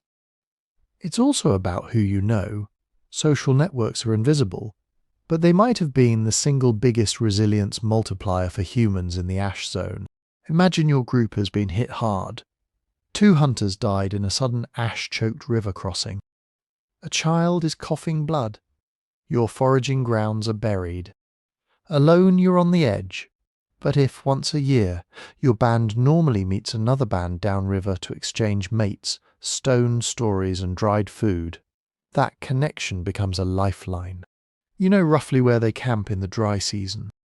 They know a pass through the hills that you don't. You arrive half-starved. They take you in, because next season the ash plume might shift, and they'll need your help instead. This kind of reciprocal aid doesn't require formal treaties or written agreements. It only needs memory, trust built over years of exchange, and some basic rules about sharing and obligations. The same networks used for swapping obsidian or shell ornaments before the eruption now move life-saving information. Which direction has less ash? Which waterholes are still viable? Where herds have been sighted? Who has already lost too many people to offer help? Gene flow, exchanging mates between groups, also matters. Bands with long-standing partner exchange systems maintain larger effective populations, sharing genetic diversity, and reducing the risk that a single bad epidemic or localized disaster wipes out a whole lineage. In a patchwork post-Toba world, where some regions are slammed and others just bruised, being plugged into a web of relatives and allies can mean your genes survive even if your home territory doesn't. And crucially, none of this played out the same way everywhere. Some groups were likely obliterated. Those closest to Toba under thick ash and lethal gases may never have had a chance. Others, downwind under heavy but survivable fallout, might have endured months of lung damage, eye disease, and hunger before finally abandoning ancestral lands that had sustained their ancestors for generations. Farther out, the story shifts. Ash is a nuisance rather than a death sentence. Skies are dimmer, seasons harsher, but key rivers still flow clear enough to drink after a day of settling. Game is thinner, but not gone. For those bands, Toba might have been the terrible years remembered in stories, not the end of the world. And in true refugia, sheltered coasts, protected valleys, regions largely spared from ash, some humans may have barely noticed anything beyond a strange period of colder weather and hazier skies. Their survival wouldn't feel heroic, it would feel ordinary. They just kept doing what they'd always done, and that happened to be enough. Put all of this together, and humans in the ash zone isn't one story, but thousands of local stories, some ending in abrupt silence, others in adaptation and continuity. To untangle which is which, we have to leave theory behind and look for hard evidence. Tools in the ground, hearths in caves, shells in ancient middens. That's where we're going next. If you've heard of Toba before clicking on this video, you've probably heard a very specific version of the story.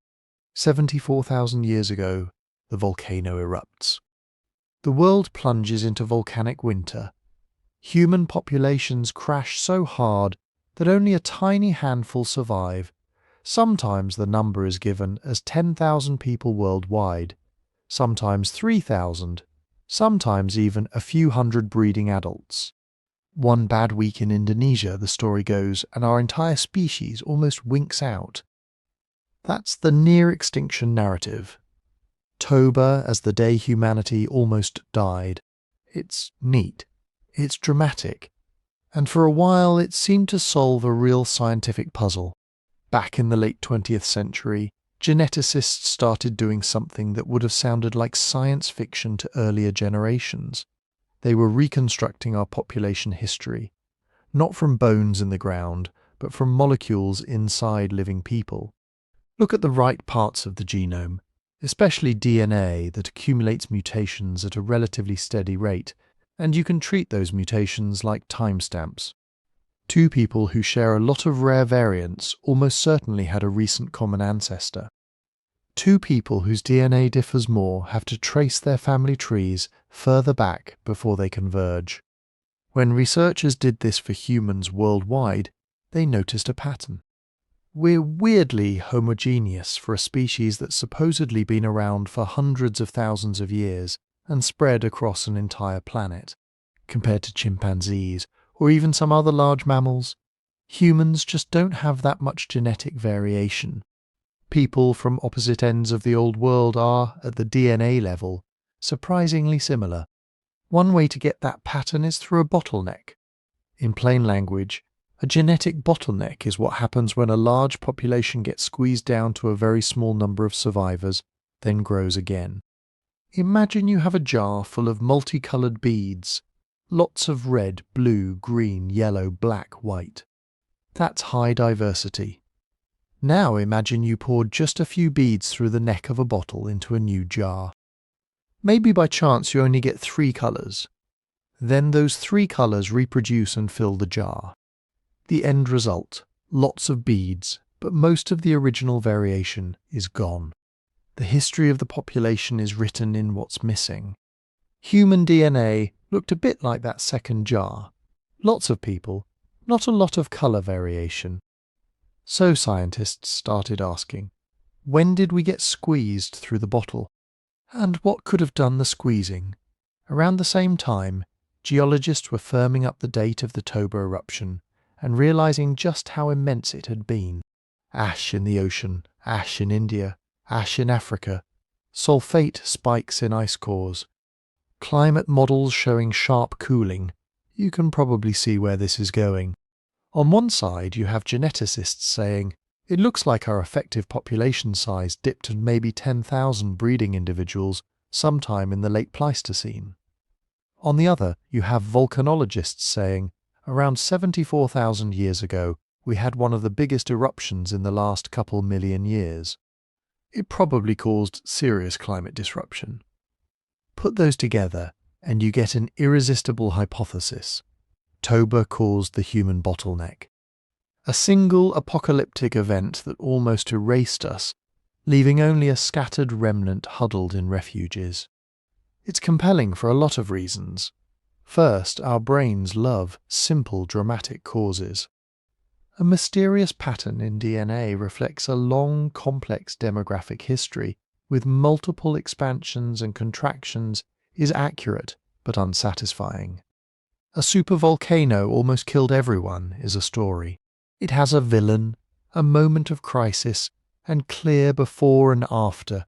Second, it matches a narrative we keep returning to in myth and religion. The flood that wipes the slate clean, the great fire, the long night, the chosen few who survive to repopulate the world. Toba, a scientific version of the flood myth, is a powerful frame, even if nobody says it out loud. Third, it made different fields talk to each other.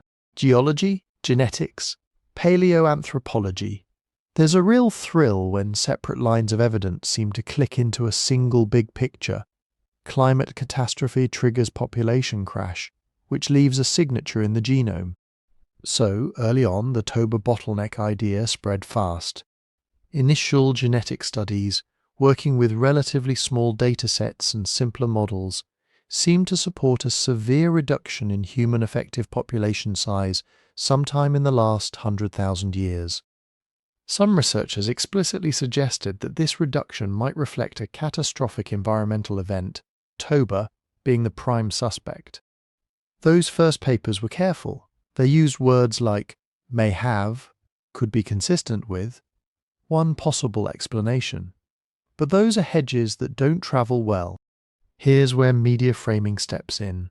A tentative line in a technical article, A super-eruption could have contributed to a reduction in human effective population size, becomes in a press release. Supervolcano nearly wiped out early humans. That becomes in a popular science book. We know that only a few thousand humans survived the Toba-Eruption. And by the time it's filtered into documentaries and internet summaries, the hypothesis has solidified into accepted fact. You can watch the same process happen with the numbers.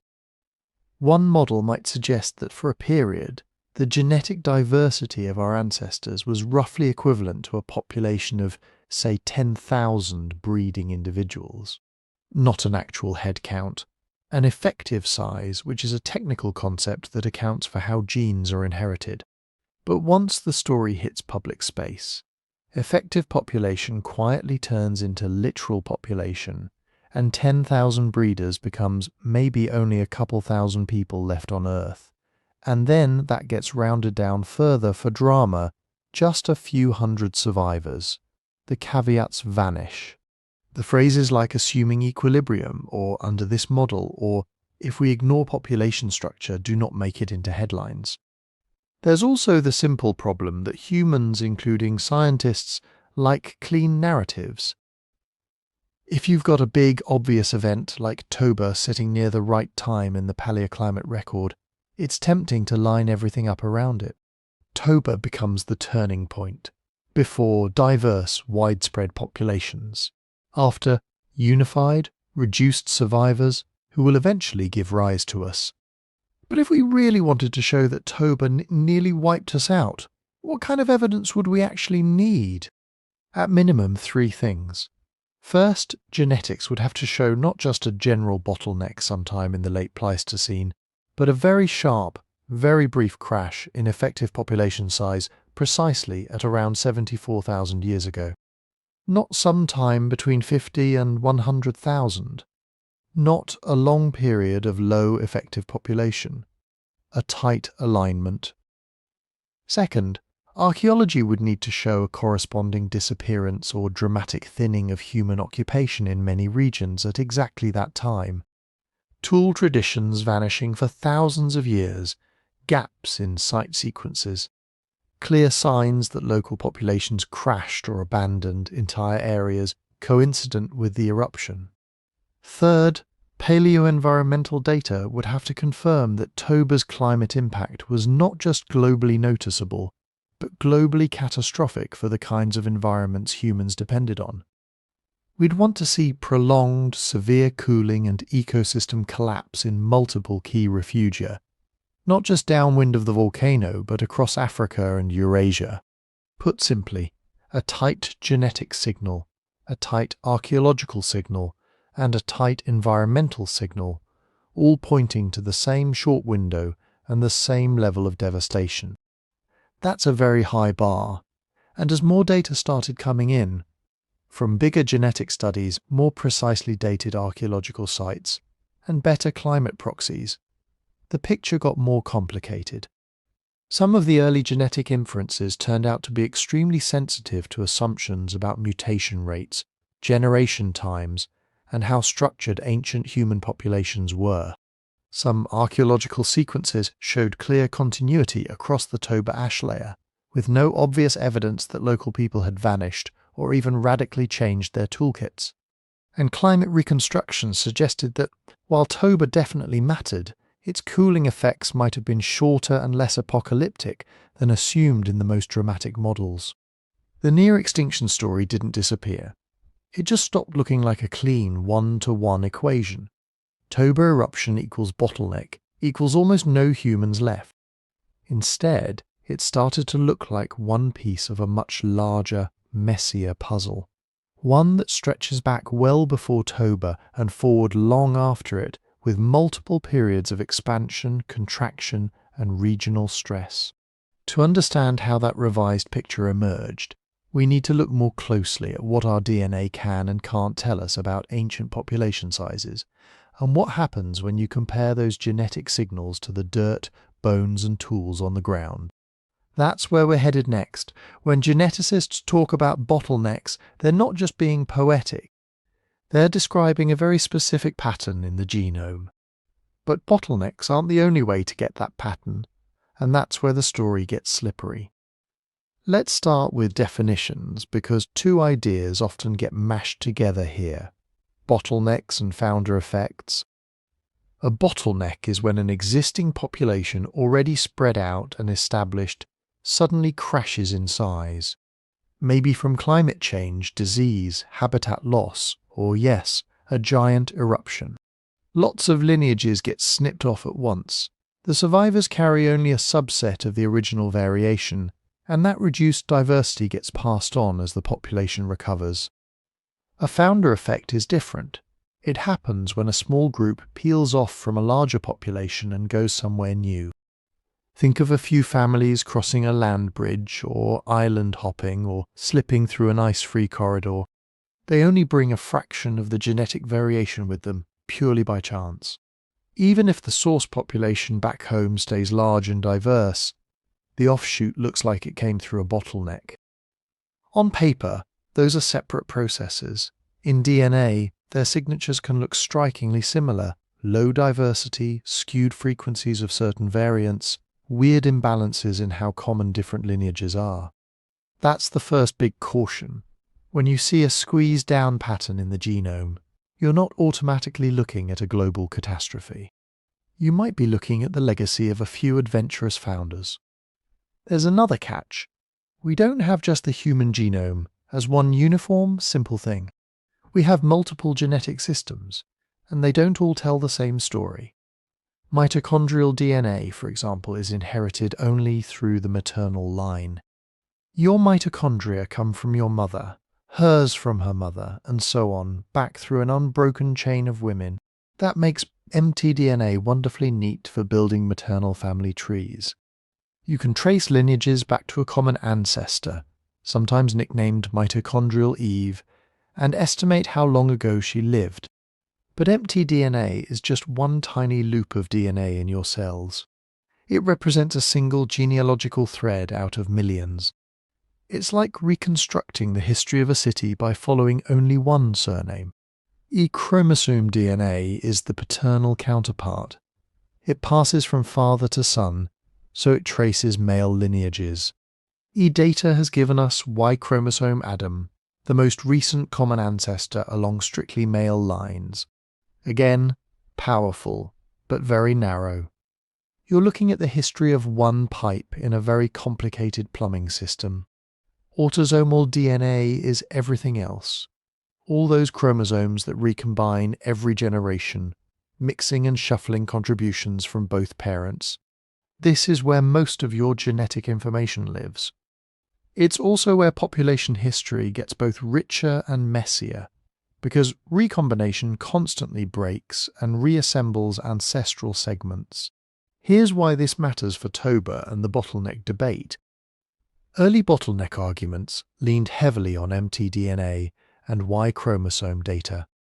Those markers showed relatively low diversity in humans compared to other primates, and relatively recent common ancestors, numbers that seemed compatible with a severe reduction in population size sometime in the last couple 100,000 years. But a crash that mainly affects the lineages tracked by mtDNA or the Y chromosome doesn't have to be a literal crash in absolute population size. It could be a change in social structure that reduces the number of successful mothers or fathers. It could be a skew where only a few male lineages leave lots of descendants while others die out. It could be founder events during range expansions. When researchers started analysing whole genomes, millions of autosomal variants across thousands of people, a more nuanced picture emerged. Autosomal data tends to suggest a long period in which our ancestral effective population size was relatively small, often on the order of 10 to 20,000 breeding individuals, stretching over tens or even hundreds of thousands of years. There are hints of dips and rises within that, but not always the single, sharp cliff-drop crash you'd expect from a global near-extinction. And that phrase, effective population size, is the next trap we need to dismantle. Effective population size, usually written NA, is not a head count. It's not how many humans were alive. It's a mathematical quantity that tells you how a real messy population behaves in terms of genetic drift and inbreeding compared to an idealized population in a model. In those models, everyone has an equal chance to reproduce, populations are well mixed, and generations are clearly separated. Real populations are nothing like that. Some individuals have lots of children, others have none. Some groups are isolated, others are tightly networked. There are famines, booms, wars, migrations. All of that pushes the effective population size below the census size. You can have hundreds of thousands of humans on a landscape, but if only a relatively small fraction are contributing genes in a way that matters for long-term genetic variation, the effective population size can still look like 10,000. So when a paper says human effective population size declined to around 10,000 individuals, that does not mean there were only 10,000 humans alive. It means the genetic patterns we see could be produced by a population that, in terms of inheritance dynamics, behaved as if it were that small. Now add one more layer of complexity: time. Geneticists don't read a precise date off your DNA like a timestamp on a digital photo. They infer timing by combining observed mutation patterns with assumptions about how often mutations arise and how long a generation is. Both of those things have uncertainties and can vary between populations. Then they fit demographic models to the data and ask, which scenario best explains the patterns we see? A long, steady, small population, a sharp crash and rebound, repeated ups and downs, structured subpopulations with limited gene flow. Different methods emphasize different parts of the data. Some are more sensitive to recent events, some to older ones. All of them spit out confidence intervals, ranges of possible dates, sometimes spanning tens of thousands of years. That's why tying any inferred bottleneck to a single real-world event, like Toba, is inherently tricky. If your genetic signal says something changed between, say, 50 and 100,000 years ago, Toba is only one of many things happening in that window. Climate oscillations, habitat shifts, migrations out of Africa, local ecological crises, they're all in play. And the more we refine the methods, the more we encounter alternative explanations that don't require a single apocalyptic trigger. For example, long-term small effective population size. If our ancestors lived for a very long time in small scattered bands with limited mixing, the overall genetic diversity would stay low without any one moment where everyone almost died. Population structure matters too. If Africa was home to multiple semi-isolated groups that occasionally exchanged migrants, the combined genetic pattern can mimic a simple bottleneck when you average it all together, even if no single group ever crashed dramatically. Selection complicates things further. Not all parts of the genome are neutral bystanders. Some regions get strongly shaped by natural selection, maybe because they're involved in immune response or metabolism or reproduction. A sudden sweep of a beneficial mutation through a population can wipe out variation around that region, leaving a local bottleneck signature that has nothing to do with actual population size. Now zoom out and look at what modern studies tend to agree on, despite all this complexity. Most geneticists would say humans do show signs of reduced genetic diversity compared to many other species with similar geographic ranges. Our effective population size has been relatively small for much of our recent evolutionary history. There is evidence for demographic changes, expansions in some periods, contractions or plateaus in others. Some analyses do detect a reduction in effective population size in the broad window encompassing the late Middle to early late Pleistocene. There's also strong support for an African origin of modern humans, followed by range expansions that left their own founder effects as people moved into Eurasia, Oceania, and eventually the Americas. Where the debate really heats up is in the details. How sharp were those contractions? Were they global or regional? Do we see one big bottleneck, or multiple smaller ones? How much of the low diversity comes from ancient small population sizes versus later founder events? How much of what we're seeing is shaped by selection on particular genes, rather than neutral drift? And crucially for Toba, can we convincingly line up any inferred crash with the eruption at 74,000 years ago, once we factor in all the uncertainties? So far, the answer is not cleanly. Some models can be made consistent with a Toba-scale impact. Others fit the data just as well or better without invoking it. When you account for population structure in Africa, for multiple dispersals out of Africa, and for ongoing gene flow between groups, the need for a single global near-extinction event starts to evaporate. That doesn't mean Toba didn't hurt. It almost certainly did, especially in regions downwind of the eruption. It may well have contributed to local population declines, forced migrations and regional bottlenecks whose traces are mixed into the global genetic record. But if we rely on genetics alone, we can't point to a sharp notch in the DNA and say with confidence, that's the week the sky went dark over Sumatra. To get closer to the truth, we have to leave the realm of abstract effective population sizes and look at what actual humans were doing on actual landscapes before, during, and after the ash fell. That means turning from genomes to ground truth, the stone tools, the hearths, the bones, and the sediments that record who stayed, who left, and who adapted in the shadow of Toba. That's where we go next. When archaeologists go hunting for Toba's impact, they're not starting with genomes or computer models. They're starting with dirt, specifically with layers. If you dig down in parts of India, Bangladesh, Malaysia, even East Africa, you sometimes hit a very distinctive band of volcanic ash. Chemically, it matches the glass shards from Toba. Above it and below it, you get ordinary sediments, sands, silts, river clays. Mixed into those are the things archaeologists actually care about: stone tools, animal bones, charcoal from ancient fires. So the basic question becomes brutally simple. Do you see humans below the ash and then nothing above it? Or do you see humans carrying on, before and after, as if the sky darkened, the ash fell, and then people just kept going? To answer that, archaeologists look for a few specific signatures around those ash layers. They look for tools, what kinds, how they're made, whether the techniques change across the ash. They look for hearths and burned patches, evidence of controlled fire, cooking, and long-term occupation. They look for animal remains, which species were being hunted, what body parts show up, whether butchering marks continue. They look at how intensely the site was occupied. Dense layers of trash and tools suggest repeated use. Thin scatters might mean a brief visit.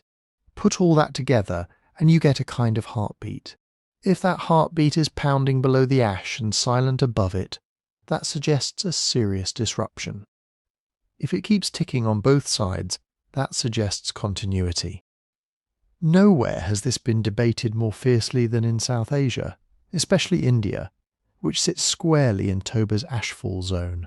One set of sites along rivers in central and southern India has become legendary in this debate.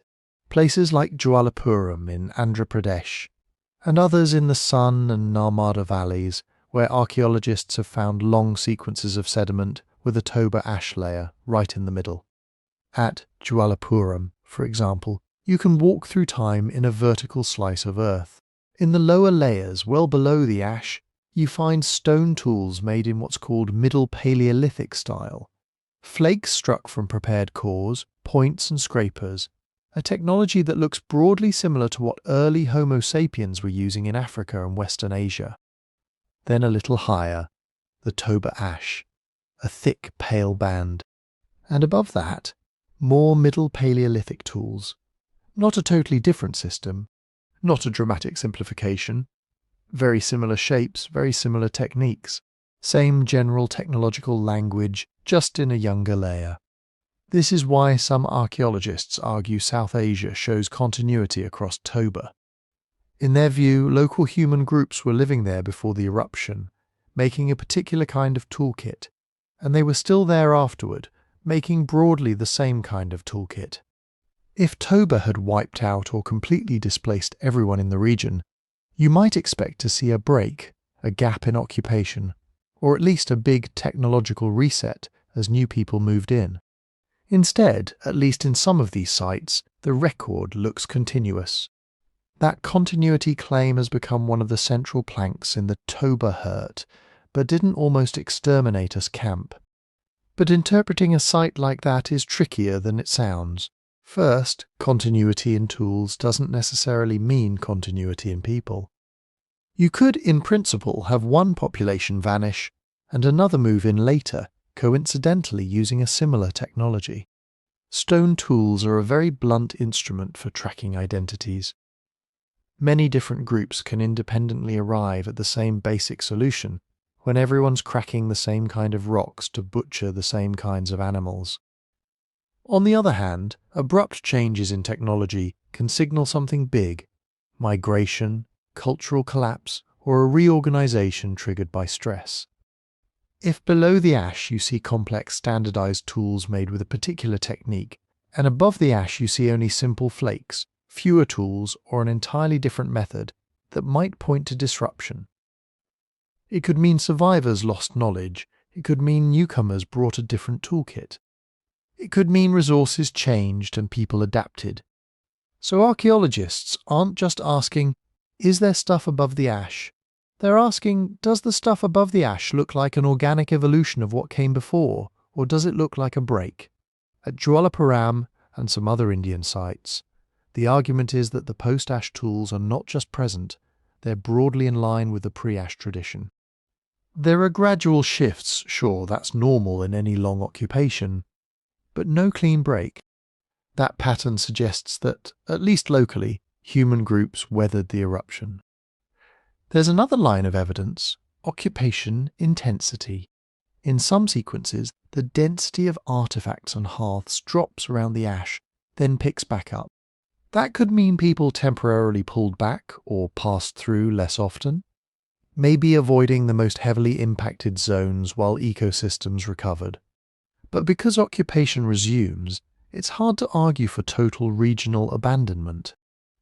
Now, before we turn that into a triumphant story of resilience, we have to talk about the elephant in the trench: preservation and sampling. Archaeology is a patchwork quilt full of holes. Sites only preserve under certain conditions: rock shelters, caves, silty riverbanks, places where sediments accumulate and protect artifacts.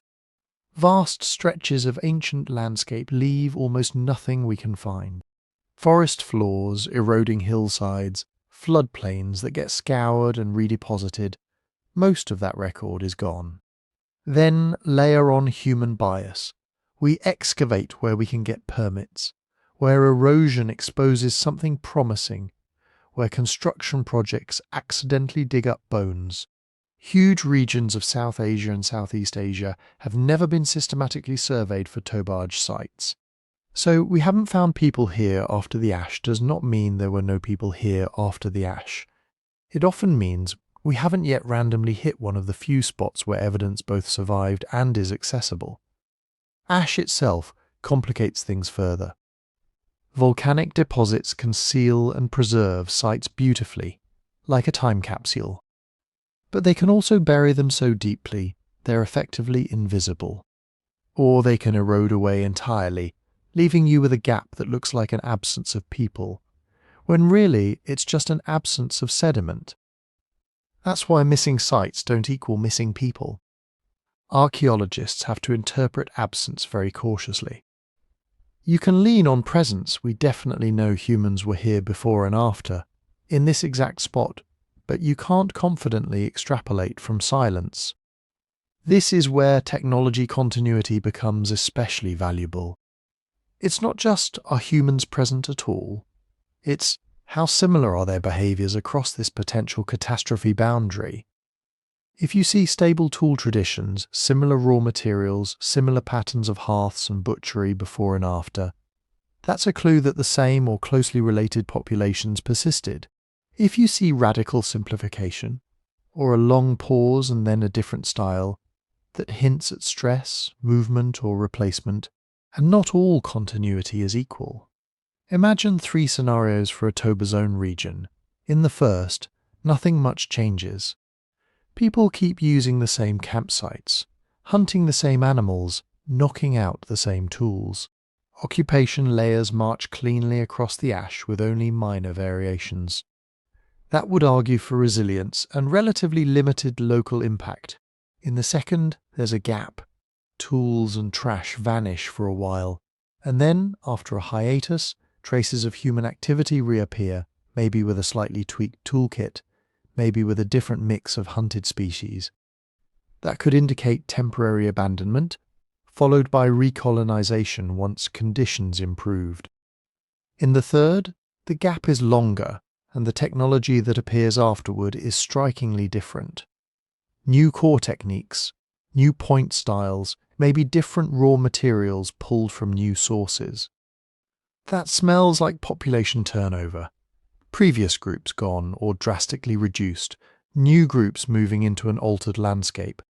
Across South Asia we see hints of all 3 patterns in different places and sequences, though the strongest Toba-linked debates focus on the apparent continuity cases. Here's where archaeology earns its keep in the bigger Toba argument. It can't tell you exactly how many people survived. There's no way to count heads from flint flakes and charred bone, but it can set hard boundaries on the extremes. If you have clear evidence of human occupation immediately before the Toba ash, and equally clear evidence immediately after, in multiple locations scattered across the fallout zone, it becomes very difficult to argue for true regional extinction.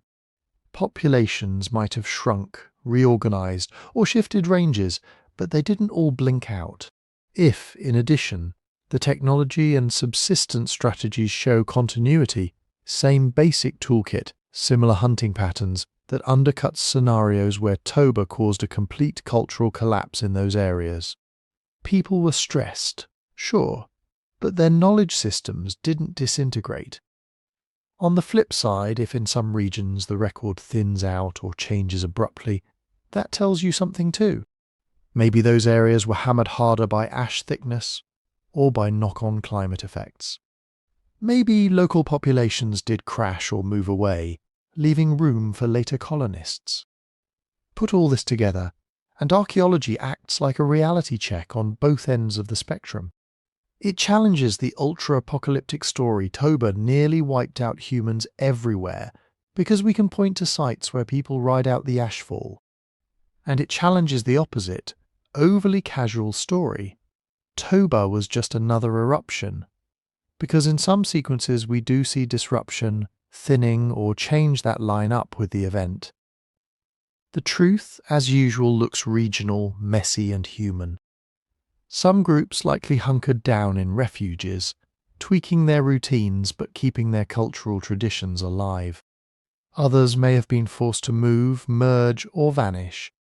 Landscapes shifted, resources changed, migration routes opened and closed. Archaeology can't fill in every detail of that story, but it can draw the outlines on the map, where people clearly endured in place, where they seem to have retreated, and where new groups later appeared on a stage that Toba helped rearrange. Once you see that patchwork on the ground, a new question emerges. If Toba didn't nearly erase us, what did it actually do to the human world, and how did different communities navigate the chaos? That's where we're headed next.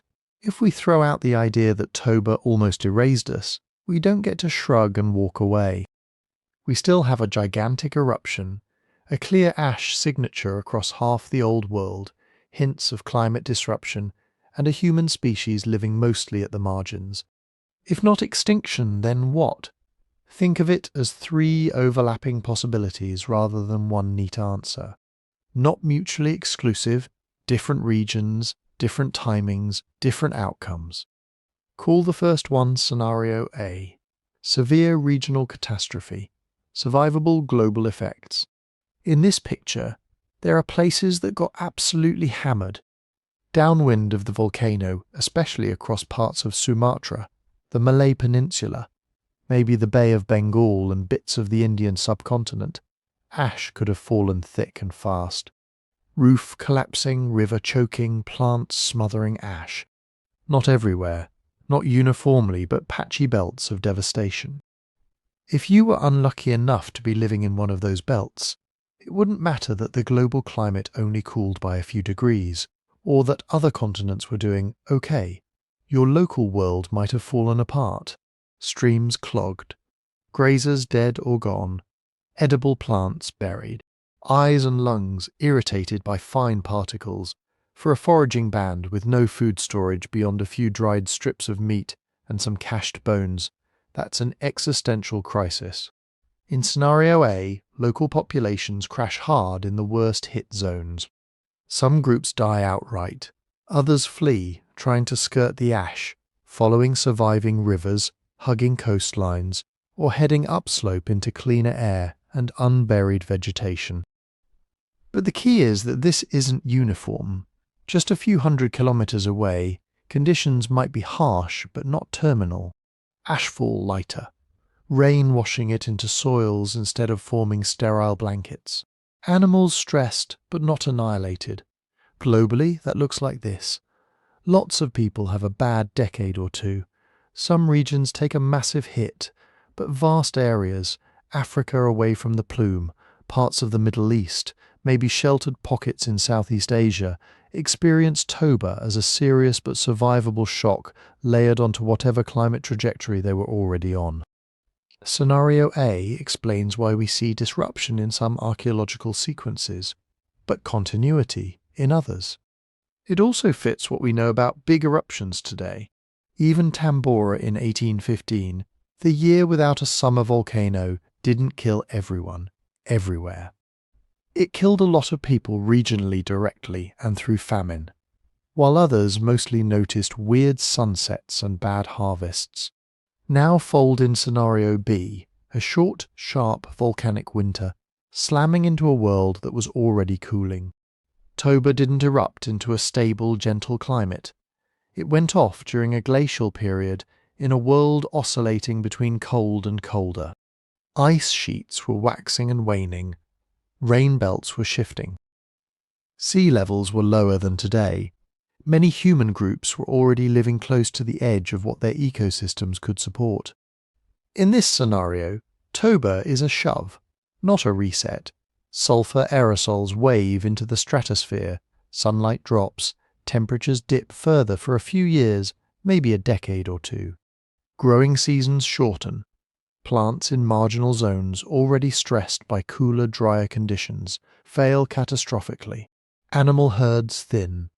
The difference between barely enough and not enough gets very small, very fast. For humans in these marginal zones, the timing is brutal. They might not be killed by ashfall at all. Instead, they get hammered by a food crash. Fewer tubers, fewer seeds, starving herbivores, predators ranging farther and taking more risks. Child mortality spikes. Bands split, merge, scatter. The elderly and the very young die first. From the climate side, this version of events doesn't require a 10-degree temperature plunge or centuries of volcanic winter. It just assumes that if you drop a few extra degrees into an already chilly, unstable system, you push certain regions over the edge. From the human side, it has a nasty implication. The communities already doing the worst before Toba are the least likely to survive Toba's aftershocks. They have the fewest buffer options, the thinnest social networks, the least ability to move or to sustain losses. Meanwhile, groups in slightly better off zones, near persistent water sources, in wetter microclimates, along coasts with reliable marine foods, absorb the hit more effectively. They can switch diets, lean on shellfish, dig out buried tubers, expand trade, or temporarily tighten marriage and sharing rules to keep their networks functioning. That leads into Scenario C, not a single bottleneck squeezing the entire species, but strong demographic hits in some corridors while refugia sustain key lineages. Refugia is the biologist's word for safe havens, patches of relatively stable, productive habitat that hold on to species through bad times while surrounding areas empty out. For humans after Toba, refugia might be humid river valleys that stayed green while surrounding plateaus browned. It might be coastal shelves with rich fisheries and shellfish beds. It might be montane regions where orographic rainfall, air forced up mountains, dropping moisture, kept pockets of vegetation alive even as regional climates cooled. In Scenario C, certain migration corridors get slammed. Think interior routes that depend on seasonal rains, savanna belts that flip to scrub or desert, uplands where plant productivity nosedives and animal densities crash. Those corridors had been acting like highways for genes and ideas. Suddenly they become dangerous or even temporarily impassable. Populations travelling or trading along those routes get cut off. Some local clusters fragment, others vanish. Gene flow between regions slows. But in other places, refugia continue to support relatively dense, stable groups. Those are the communities that carry lineages through. When climates rebound slightly, when ash weathers into nutrient-rich soils, when herds recover or new plant communities establish, it's these refuge populations that send out the pioneering bands to recolonize emptied landscapes. Now add another layer. Migration bottlenecks. Even in good times, human movement tends to funnel through choke points, geographic squeezes where the landscape forces traffic into narrow bands, narrow coastal strips between mountains and sea, river crossings, land bridges exposed during low sea level, passes between deserts and forests. Toba doesn't just kill and cool, it reshapes which choke points are viable. A river valley buried in ash stops being a highway and becomes an obstacle. A coastal shelf that gets a little cooler might actually become more productive for certain marine foods. A once lush interior gets too dry, pushing people toward the few remaining green zones. In that kind of world, who persists isn't just about who's toughest.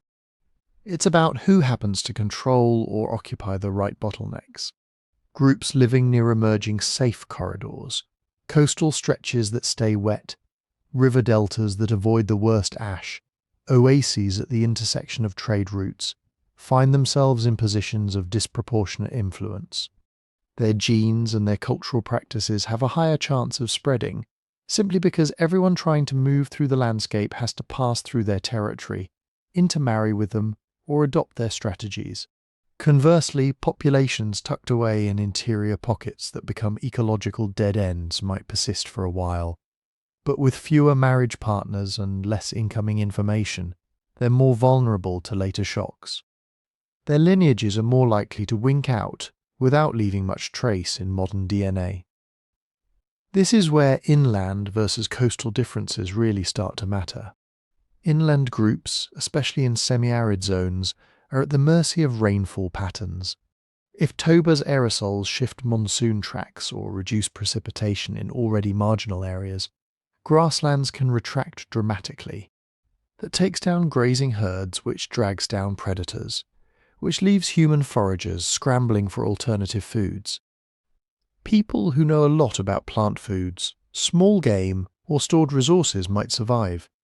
Groups heavily specialized in big game hunting could be in serious trouble. Coastal groups, on the other hand, have a different risk profile. Marine and littoral ecosystems are not immune to climate shocks, but they respond differently. Shellfish beds might actually thrive with cooler waters in some zones. Fish distributions might shift, but tidal cycles don't care about volcanic ash. Seaweed, crustaceans, intertidal resources, these can keep producing even when inland plant communities falter. So in this inland vs coastal contrast, you can sketch a plausible pattern.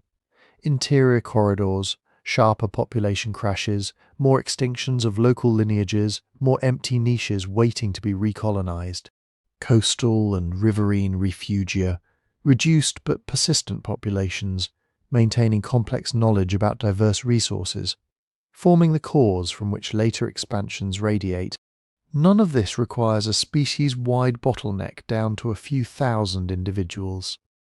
It just requires enough local collapses and enough reshaping of movement routes that, When you look back 74,000 years later, some lineages loom larger in our genetic ancestry than others.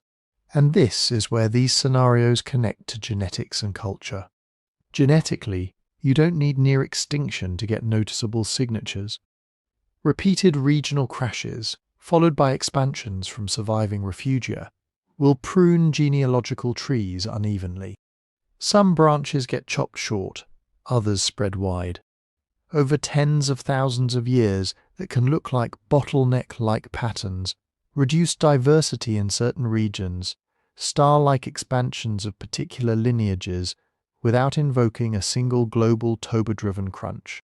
Culturally, the same dynamics can accelerate change.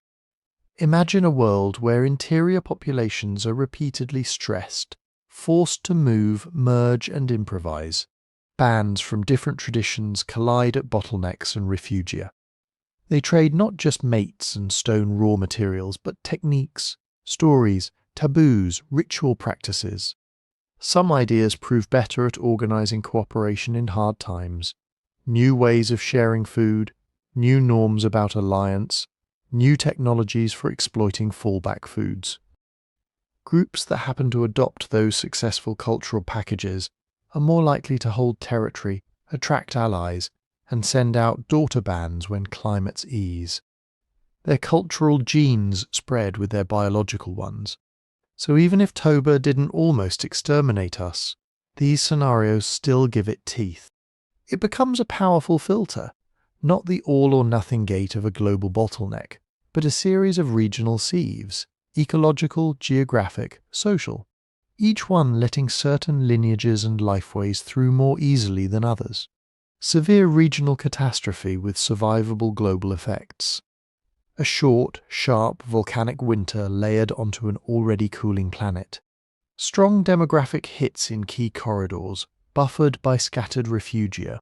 Choke points and coastlines quietly deciding which families, languages and tool traditions have the best odds of making it into the future. Layer these together, and Toba stops being a binary question. Did we almost die or not, and become something more interesting? A moment when the map of human possibilities was redrawn. Not from scratch, but with heavy edits. New absences, new connections, new centres of gravity. And once you see it that way, you can start asking a different kind of question. If Toba helped rearrange who lived where, who talked to whom, and which strategies spread fastest, what exactly did we carry forward out of that chaos? What survived, not just in bodies, but in knowledge, habits, and hidden advantages that would shape the next chapters of human history? Start with the obvious: bodies survived. Not all of them, not everywhere, but enough. Those coastal shell middens that keep piling up in the record. Those stone tool traditions that carry straight across the Toba ash layer in places like South Asia. Those are the signatures of people who didn't just get lucky once. They came from groups that knew how to ride out bad years, then bad decades, and finally a once-in-100,000 years disaster without losing the thread completely. When the ash finally settled and the aerosols thinned, the world your ancestors walked back into wasn't empty. It was bruised, rearranged and patchy, but not dead. And the first thing that comes back in a bruised world is not giant forests or herds of megafauna. It's refugia.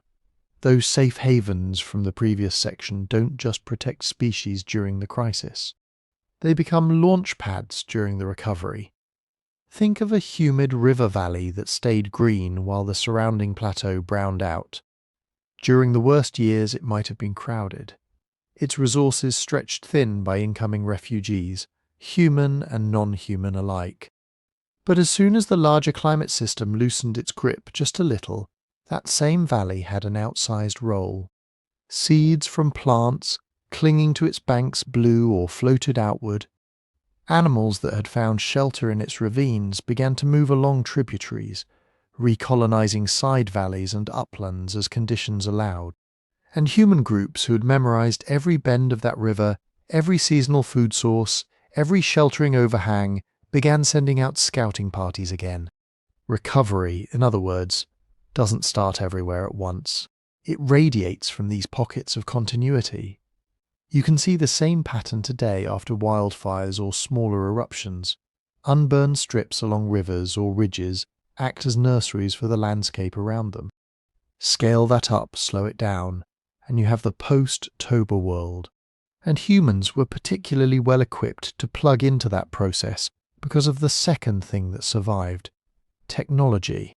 Not high-tech in our sense. No metal, no writing, no wheels. But for a foraging hunter, the toolkit after Toba contained 3 survival superpowers: fire, stone, and flexibility. Fire first. Controlled fire use predated Toba by hundreds of thousands of years. But after a giant eruption, knowing how to manage fire is the difference between turning a damaged ecosystem into a usable one and just walking through a charred, useless mess. Ash-covered landscapes don't stay sterile forever. Ash weathers. Nutrients get released. In some soils that can actually boost plant growth once enough organic matter builds back up. Human fire use could have accelerated that process in particular patches, burning off weedy pioneers, encouraging nut trees, clearing underbrush to favour certain tubers or grazing for prey animals. Is there a direct line of evidence that people immediately used fire to rehabilitate Toba-hit landscapes? Not really. That level of inference is speculative. But we do see ongoing hearth use, controlled burning and landscape fire signatures across many Pleistocene sites. The key point is, the skill set was there. Band after band knew how to carry embers, nurse coals, and deliberately burn patches of land. Once the sky cleared enough that natural ignition from lightning resumed, that cultural fire knowledge would have turned random burns into intentional experiments. Then there's stone. Archaeological layers around the Toba horizon show remarkable continuity in many stone tool traditions. You don't see everything suddenly reset to crude flakes. You see people still knapping blades, still making points, still using regionally specific techniques. That matters, because a stone tool tradition is not just about the final product. It's a package of knowledge: where to find good raw material, how to heat it or prepare it, how to shape it efficiently, what kind of point or edge you need for which animal or plant. If Toba had truly shredded human populations down to a handful of isolated families, you'd expect some of that complexity to vanish. Instead, in India, in parts of Southeast Asia, in sections of Africa, you find pre- and post-Toba tools that look like they came from the same mental templates. That suggests master-apprentice chains survived. Elders still teaching teenagers how to select a cobble, how to read the fracture lines, how to prepare a core. Even if certain valleys emptied out, knowledge could hop with the people who walked away. And then there's flexible subsistence, the quiet hero of the entire story. Groups that went into Toba heavily specialised in 1 or 2 big game animals, or tied to one very particular seasonal pattern, were in the most danger. If that animal's range shifted, or that season failed, they had little to fall back on. The archaeological record around the time of Toba, though, shows something else cropping up again and again: mixed strategies. Coastal shellfish plus small game, riverine fish plus plant foods, inland hunters who also know how to dig for roots, collect seeds and trap birds. Those are the kinds of groups who can ride out a sharp climate wobble or a few bad years of plant failure. They don't have to invent new foods from scratch, they just change the proportions. So when you imagine who made it through, don't picture a single heroic band with spears raised against ash-dark skies. Picture dozens, maybe hundreds, of small communities that already had deep tool traditions, habitual fire use, and ridiculously eclectic menus. The third thing that survives a catastrophe, and maybe the most important, is memory. Not as written history, obviously, not as precise year counts or crater maps, but as stories, taboos, and gut level. We don't do that, rules. Humans are very good at encoding danger in culture. If you grow up with grandparents who nearly starved when the interior plateau failed, you don't just hear, "We had it rough once." You hear "never trust that route in the cold season," or "we always keep extra dried fish," or "when the sky looks like this, we move toward the coast." Anthropologists call this social learning and cultural transmission. In practice, it looks like kids being scolded for wasting food, or rituals around first harvests, or origin myths about ancestors who angered a mountain and were buried in ash. There are modern forager societies where detailed ecological rules are embedded in stories. "Don't eat this fish during that moon. Never hunt that animal in this valley. Always leave the first fruits for the spirits." Viewed coldly, many of these spirit rules map surprisingly well onto sustainable resource use. After something like Toba, it's not hard to imagine that bands who survived imprinted parts of the experience in similar ways. Maybe certain high-risk corridors got downgraded in oral tradition from good hunting grounds to cursed wastes. Maybe always stay near running water stopped being a practical tip and hardened into a sacred law. We will probably never be able to point to any one modern myth and say, "This is about Toba." But the mechanism turning painful experience into transmissible caution is universal. It is another kind of refugium, a safe haven of knowledge that persists even when the original event is long gone. While humans were doing all this remembering, the rest of the biosphere was going through its own slow reset. Not all ecosystems crash and recover at the same pace. Grassy and shrubby communities often rebound faster than closed forests after a shock. They rely on quick-growing, disturbance-tolerant plants that can take advantage of bare, nutrient-rich soils, exactly the sort of conditions you get after ashfall and cooling. That means herbivores that can handle patchy, open landscapes, grazers like certain antelope, deer, or wild cattle, may come back quicker than deep forest specialists. And predators that can follow them, adapt to variable prey, and travel long distances also have an edge. For humans, this staged recovery has real consequences.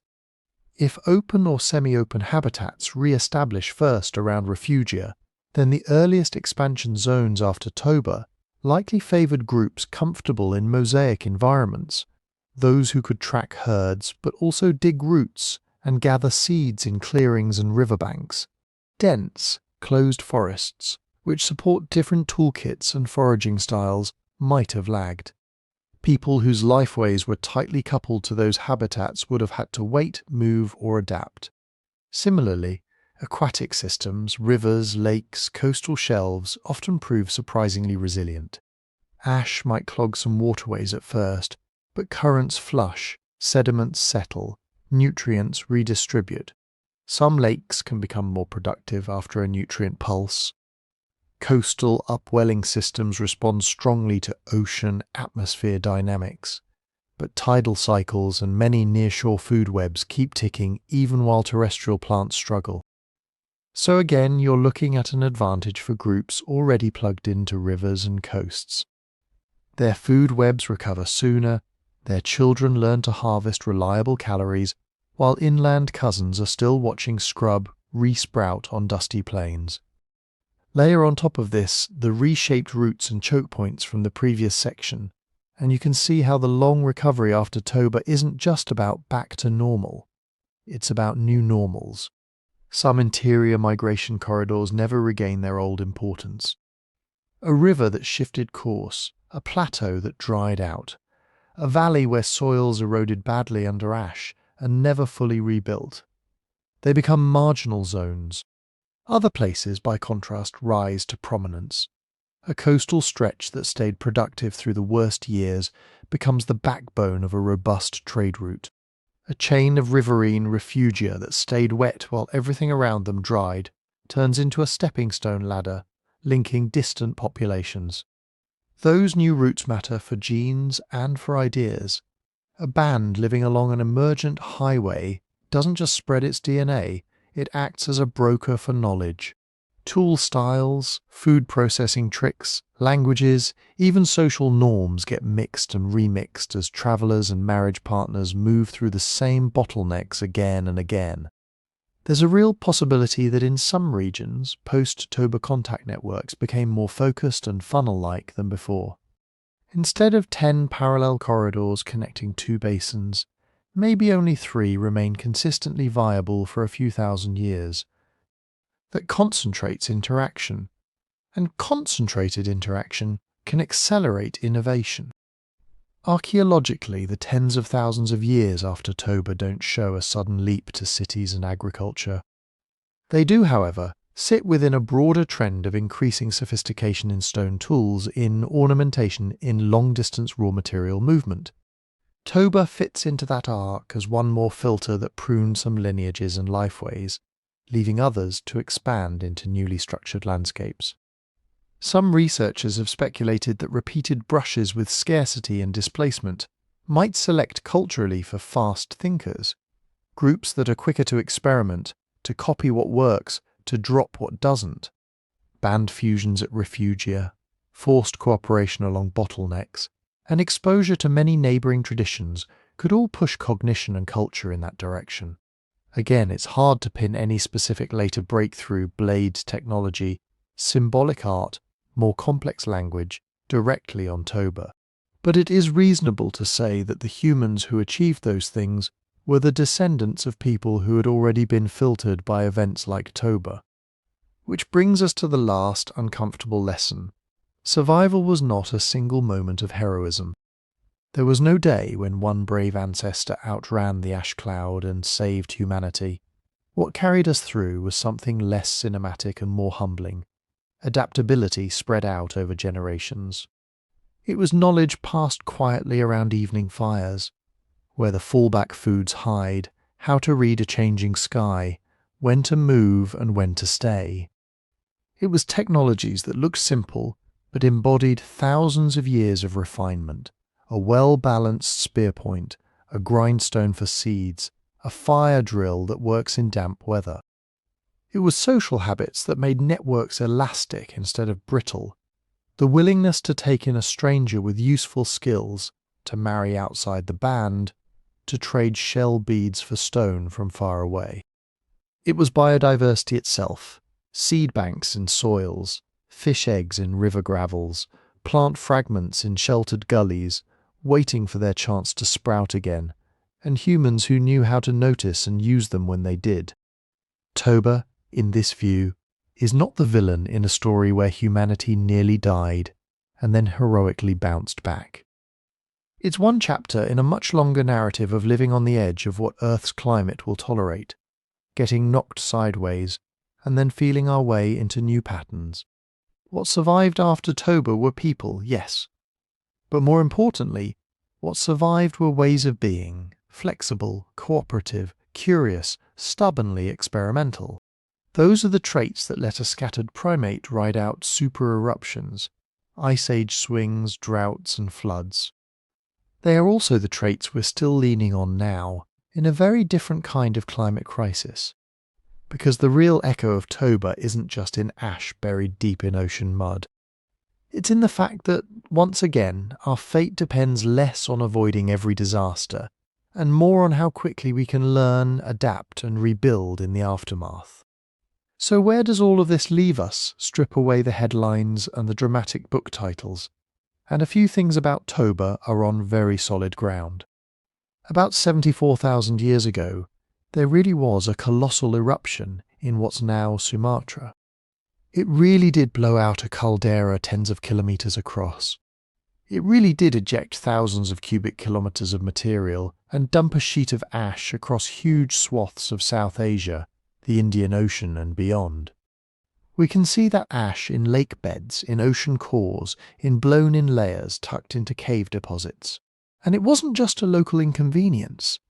Sulfur and fine particles from an eruption that size almost certainly punched into the stratosphere and dimmed sunlight for at least a few years. Some regions would have seen temperature drops, shortened growing seasons, weird precipitation patterns.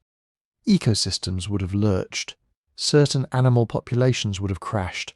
Others shifted their ranges, plants reorganized. But crucially, those impacts were not uniform. The ash blanket thins with distance. Wind patterns matter, ocean currents matter, topography matters. So instead of one global volcanic night, the picture that emerges is patchwork. Some basins hammered, others nicked, some coastal shelves barely touched at all.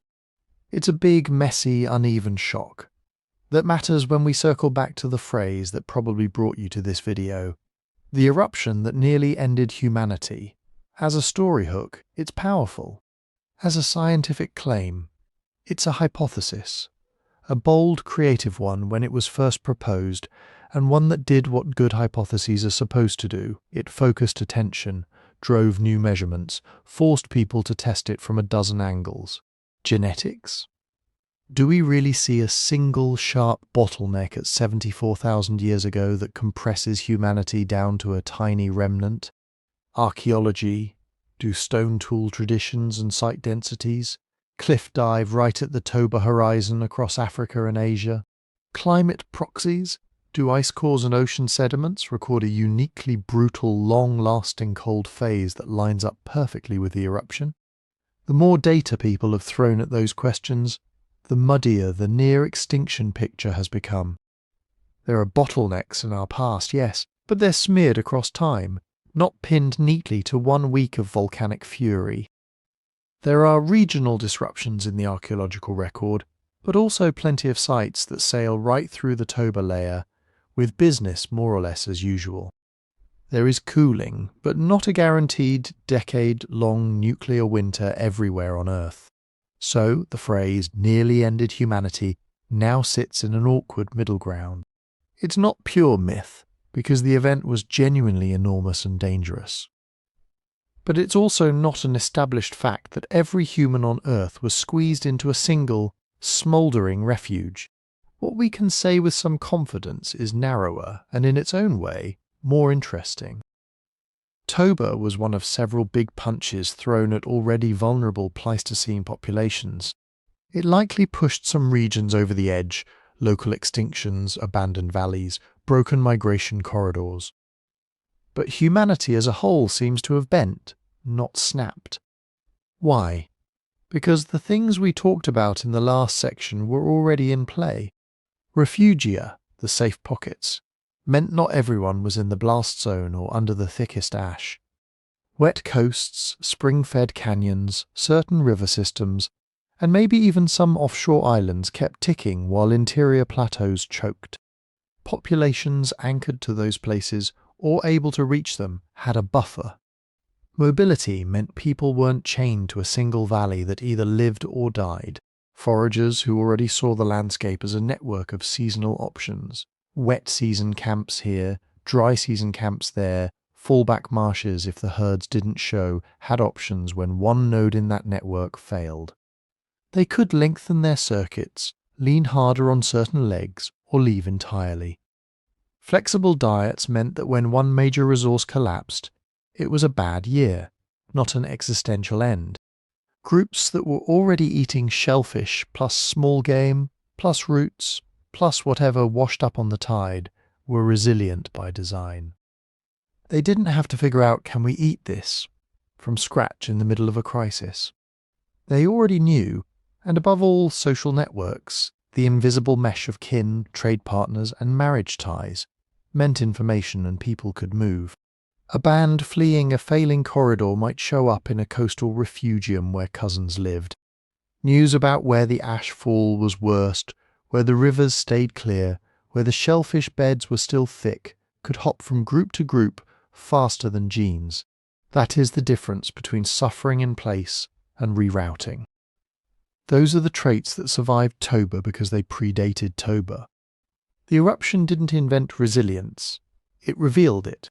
At the same time, a huge amount about Toba is still in the realm of probably, maybe, and we honestly don't know yet. We don't know in fine detail how long the strongest cooling lasted in each region. Our best climate proxies are still coarse, decades or centuries per layer, and different archives emphasize different aspects of the system. We don't know exactly how many people were alive in Africa or Asia at the time, or what proportion lived in zones that got heavy ash versus light dusting versus clear air. We don't have a dense grid of archaeological sites pinned to the same, precisely dated timeline. In some places, a single cave or riverbank stands in for hundreds of kilometers of missing data. Finding more sites, nailing down their ages within a few hundred years instead of a few thousand, and tying them more firmly to the ash layer would change this story dramatically. And our models, both climate models and demographic ones, are only as good as the parameters we feed them. How reflective was that particular ash? How much sulfur actually reached the stratosphere? How sensitive were glacial age ecosystems to a 5-year sunlight dip versus a 20-year one? These aren't trivia questions. They decide whether your simulation shows a temporary bruise or a system-wide collapse. Future work could tighten all of this.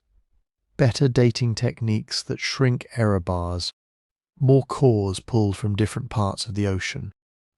More field seasons in understudied regions like inland Southeast Asia or parts of the African Rift. Even ancient DNA from animals that lived through the event could tell us where populations crashed and where they quietly persisted. So what does any of this have to do with us, sitting here with satellites, smartphones and global supply chains? Toba is a reminder that very large, very rare events do happen, and that their effects don't respect our mental boundaries. A volcano erupts in one country, but sulfur changes rainfall continents away. Ash lands on crops that feed cities, that supply factories, that make parts that keep something running on the other side of the planet. That's what people now call cascading impacts. We're used to thinking about that in the context of climate change, pandemics, or financial crises. Toba shows that cascading, multi-step vulnerabilities are not new. They've just been scaled up by our modern interdependence. A band living off 3 nearby food sources can absorb a hit better than a band specialized in just one. The same logic applies now to economies, energy systems, and food supply chains that have quietly optimized themselves into brittleness. The flip side is just as important. Toba also tells us that you don't need perfect foresight or bunker-level protection to ride out big shocks. You need diversity of resources, of ideas, of connections. You need redundancy, more than one way to stay fed, more than one route out of danger. You need cooperation that can stretch, not shatter, under stress. Preparedness, in that sense, isn't about living in fear of an exact repeat of Toba. Super-eruptions are rare on human timescales. The next century is far more likely to challenge us with medium-sized disasters that interact in surprising ways than with one cinematic blast that blacks out the sun. But the lessons rhyme. Pay attention to the refugia in your own world, the systems, communities, and knowledge bases that would matter most in a crisis.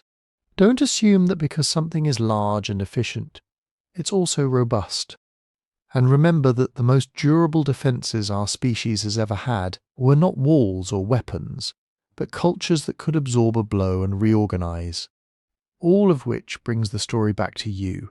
You are literally the descendant of people who navigated landscapes after Toba and after a dozen other catastrophes we barely know by name. Your existence is proof that small groups with limited technology can thread needles we would consider impossible. If you found this journey into that deep past useful for thinking about our future, it helps a lot if you let the algorithm know. Hit like, subscribe if you want more long-form dives into the strange turning points in our species' history, and share this with someone who still thinks Supervolcano is just a movie trope. And I'd love to hear from you in the comments. Where in the world are you listening from? And what does resilience look like where you live? On your coasts, your rivers, your forests, your cities?